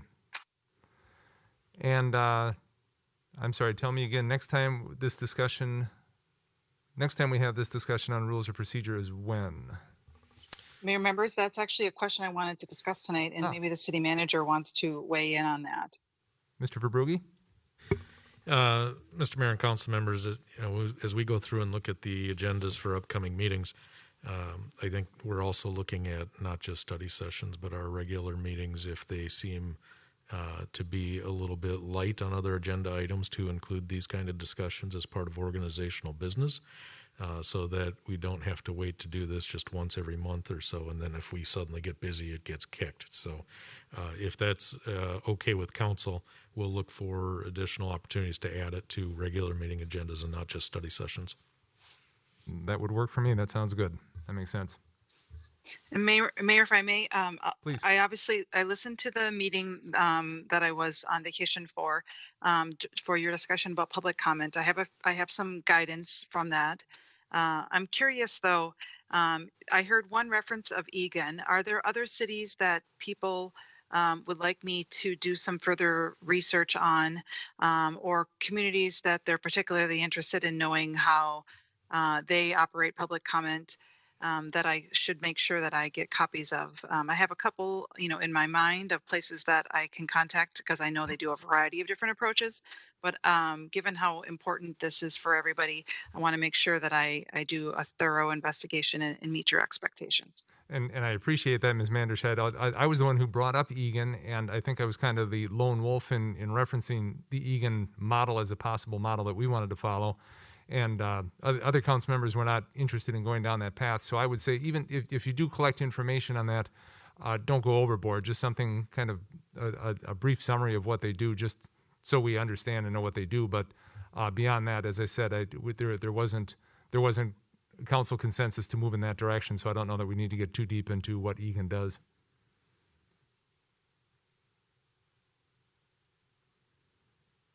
Councilmember Carter and then Councilmember Nelson. Thank you, Mayor. So I guess for me, I think Egan was brought up as an example, but for me personally, I just don't know what all of the options are in terms of what cities are doing, the various approaches that they're taking. And so it's not that there's necessarily a specific city that I've been thinking about. It's more of, what's our menu of options as we think about wanting to do things differently and better meet the needs of, the purpose of what public comment period is supposed to be. Mayor and members, I think it would be helpful, and it doesn't need to happen tonight because I want to be mindful of the hour, but it would be helpful for me to have greater clarity on what the council members feel is the purpose of public comment. There are a wide variety of purposes that people use it for, some of which, or many of which, you talked about during the meeting on August 3rd. But I'd be interested in learning from the council what sort of objectives it wants the public comment period to achieve, and that will help guide our structure of it, as well as placement on the agenda, some of the guideposts on it. Again, reminding council members that the law only requires us to regulate the time, place, and manner of the public comment period.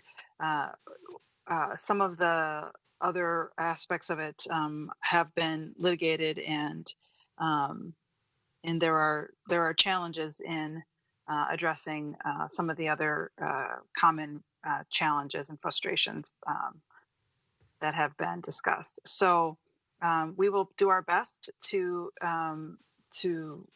get you some ideas to consider.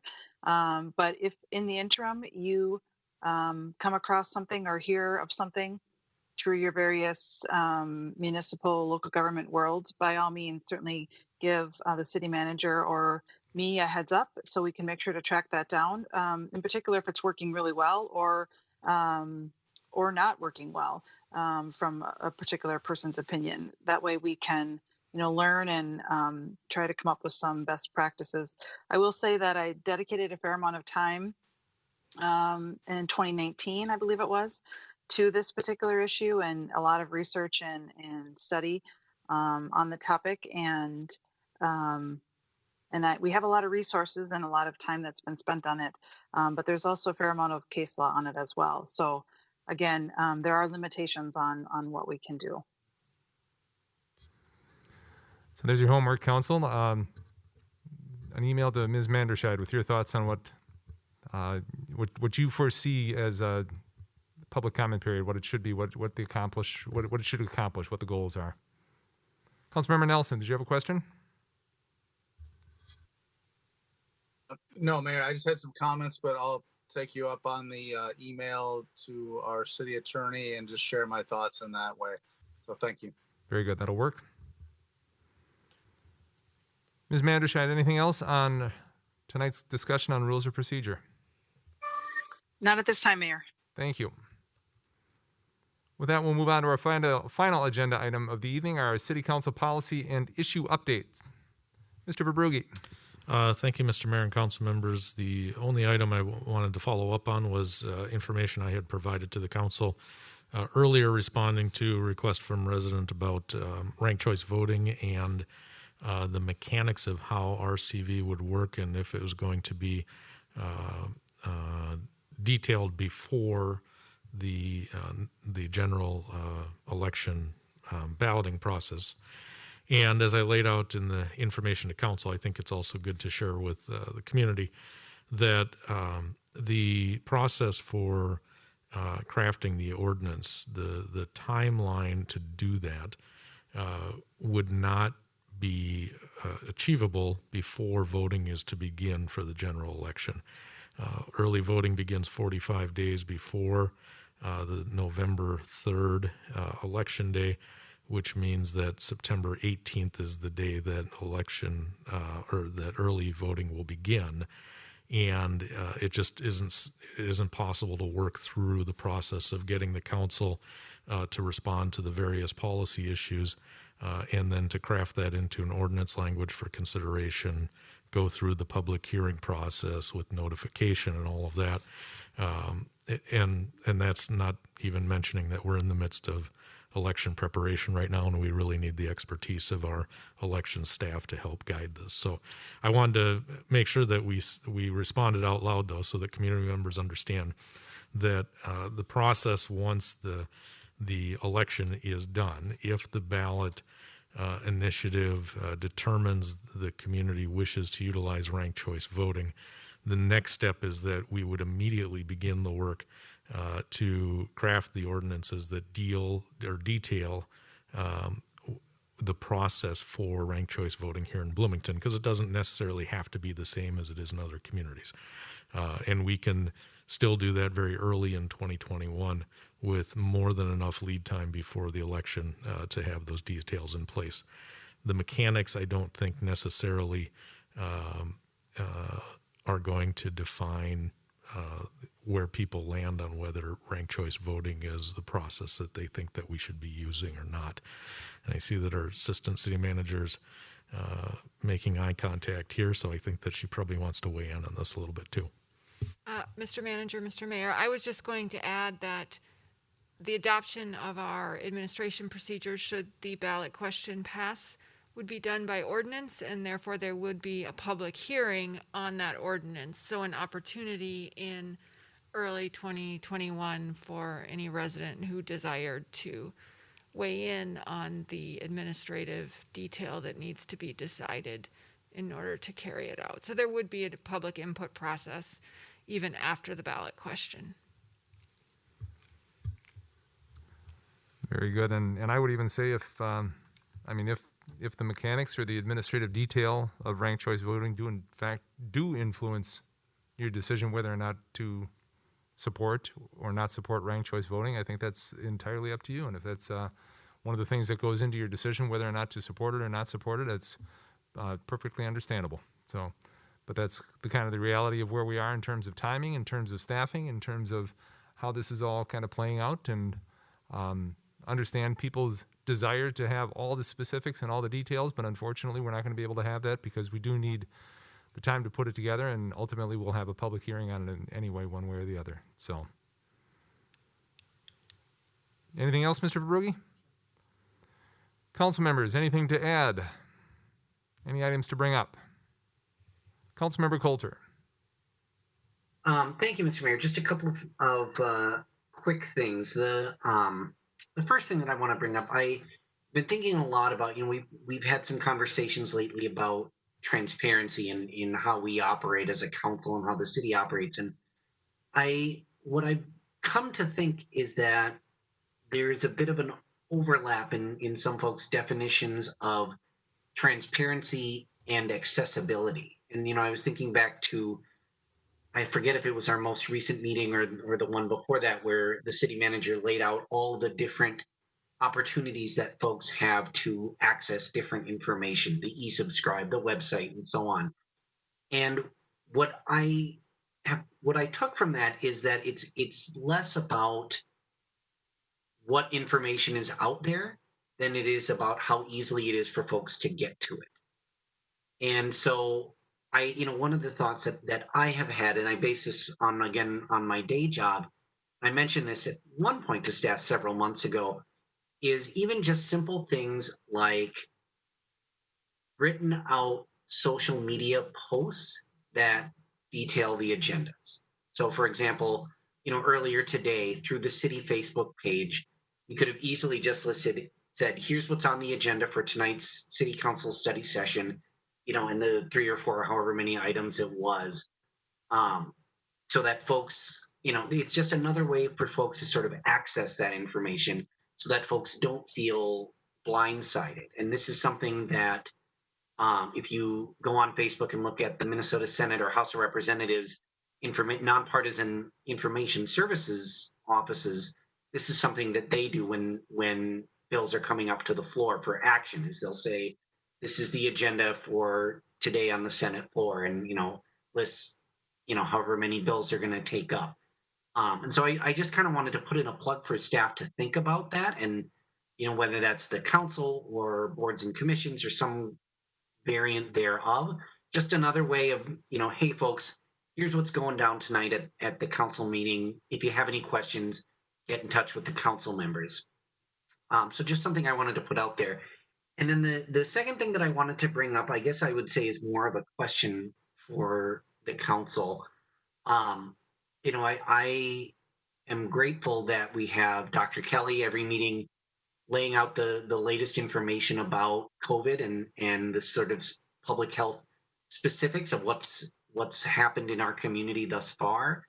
My question is, for the rest of my colleagues, do we feel there is continued utility in getting that information in that way? Do we think this is something, and I don't personally feel strongly one way or the other, but do we think this is something that needs to continue happening at the beginning of every council meeting, at every council meeting at all? What is this something we feel we should continue as it has been? Because I think, we as we think about the length of our meetings, while the information is good and helpful, I don't know that it's something that needs to be presented at every council meeting. And again, I don't feel strongly about that, but I wanted to know what other folks thought.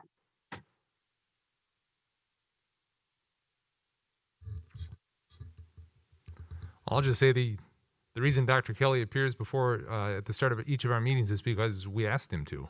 The council made that specific request back in mid-March that we wanted an update before all of our public meetings. And so I think if there is the desire to make that a monthly update or just a written update, we could certainly do that as well. Either or. I think there's some use to it. I like hearing from Dr. Kelly. It kind of puts it in perspective. It also keeps it front and center. It doesn't let it slip into the background where it has, I think, in a number of different places in public life. And so I think it's worth to keep, but would be open to, as I said, if we wanted to do a monthly, the first meeting of the month to have an update, we could do it that way as well. Councilmember Beloga?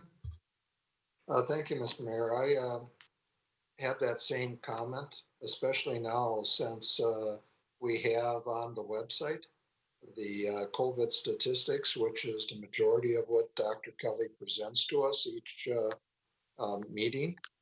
And so I think that information is widely available to the public.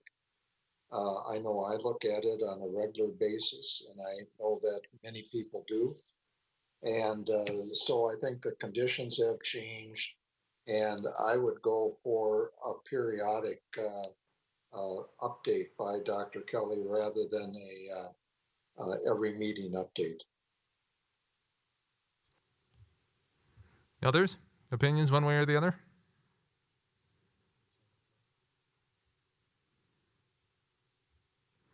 How about if we, just with nodding approval one way or another, would we be okay if the first meeting of each month we have Dr. Kelly in to give us an update?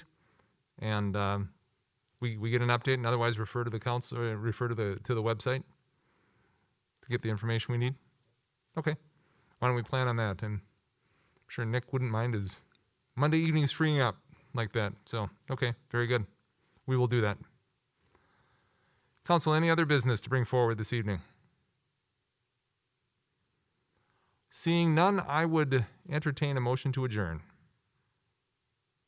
So moved, Councilmember Lohman. Second, Beloga. We have a motion by Councilmember Lohman and a second by Councilmember Beloga to adjourn this evening's meeting. Ms. Christensen. Thank you. Beloga? Aye. Mayor Bussey? Aye. Carter? Aye. Coulter? Aye. Lohman? Aye. Martin? Aye. And Nelson? Aye.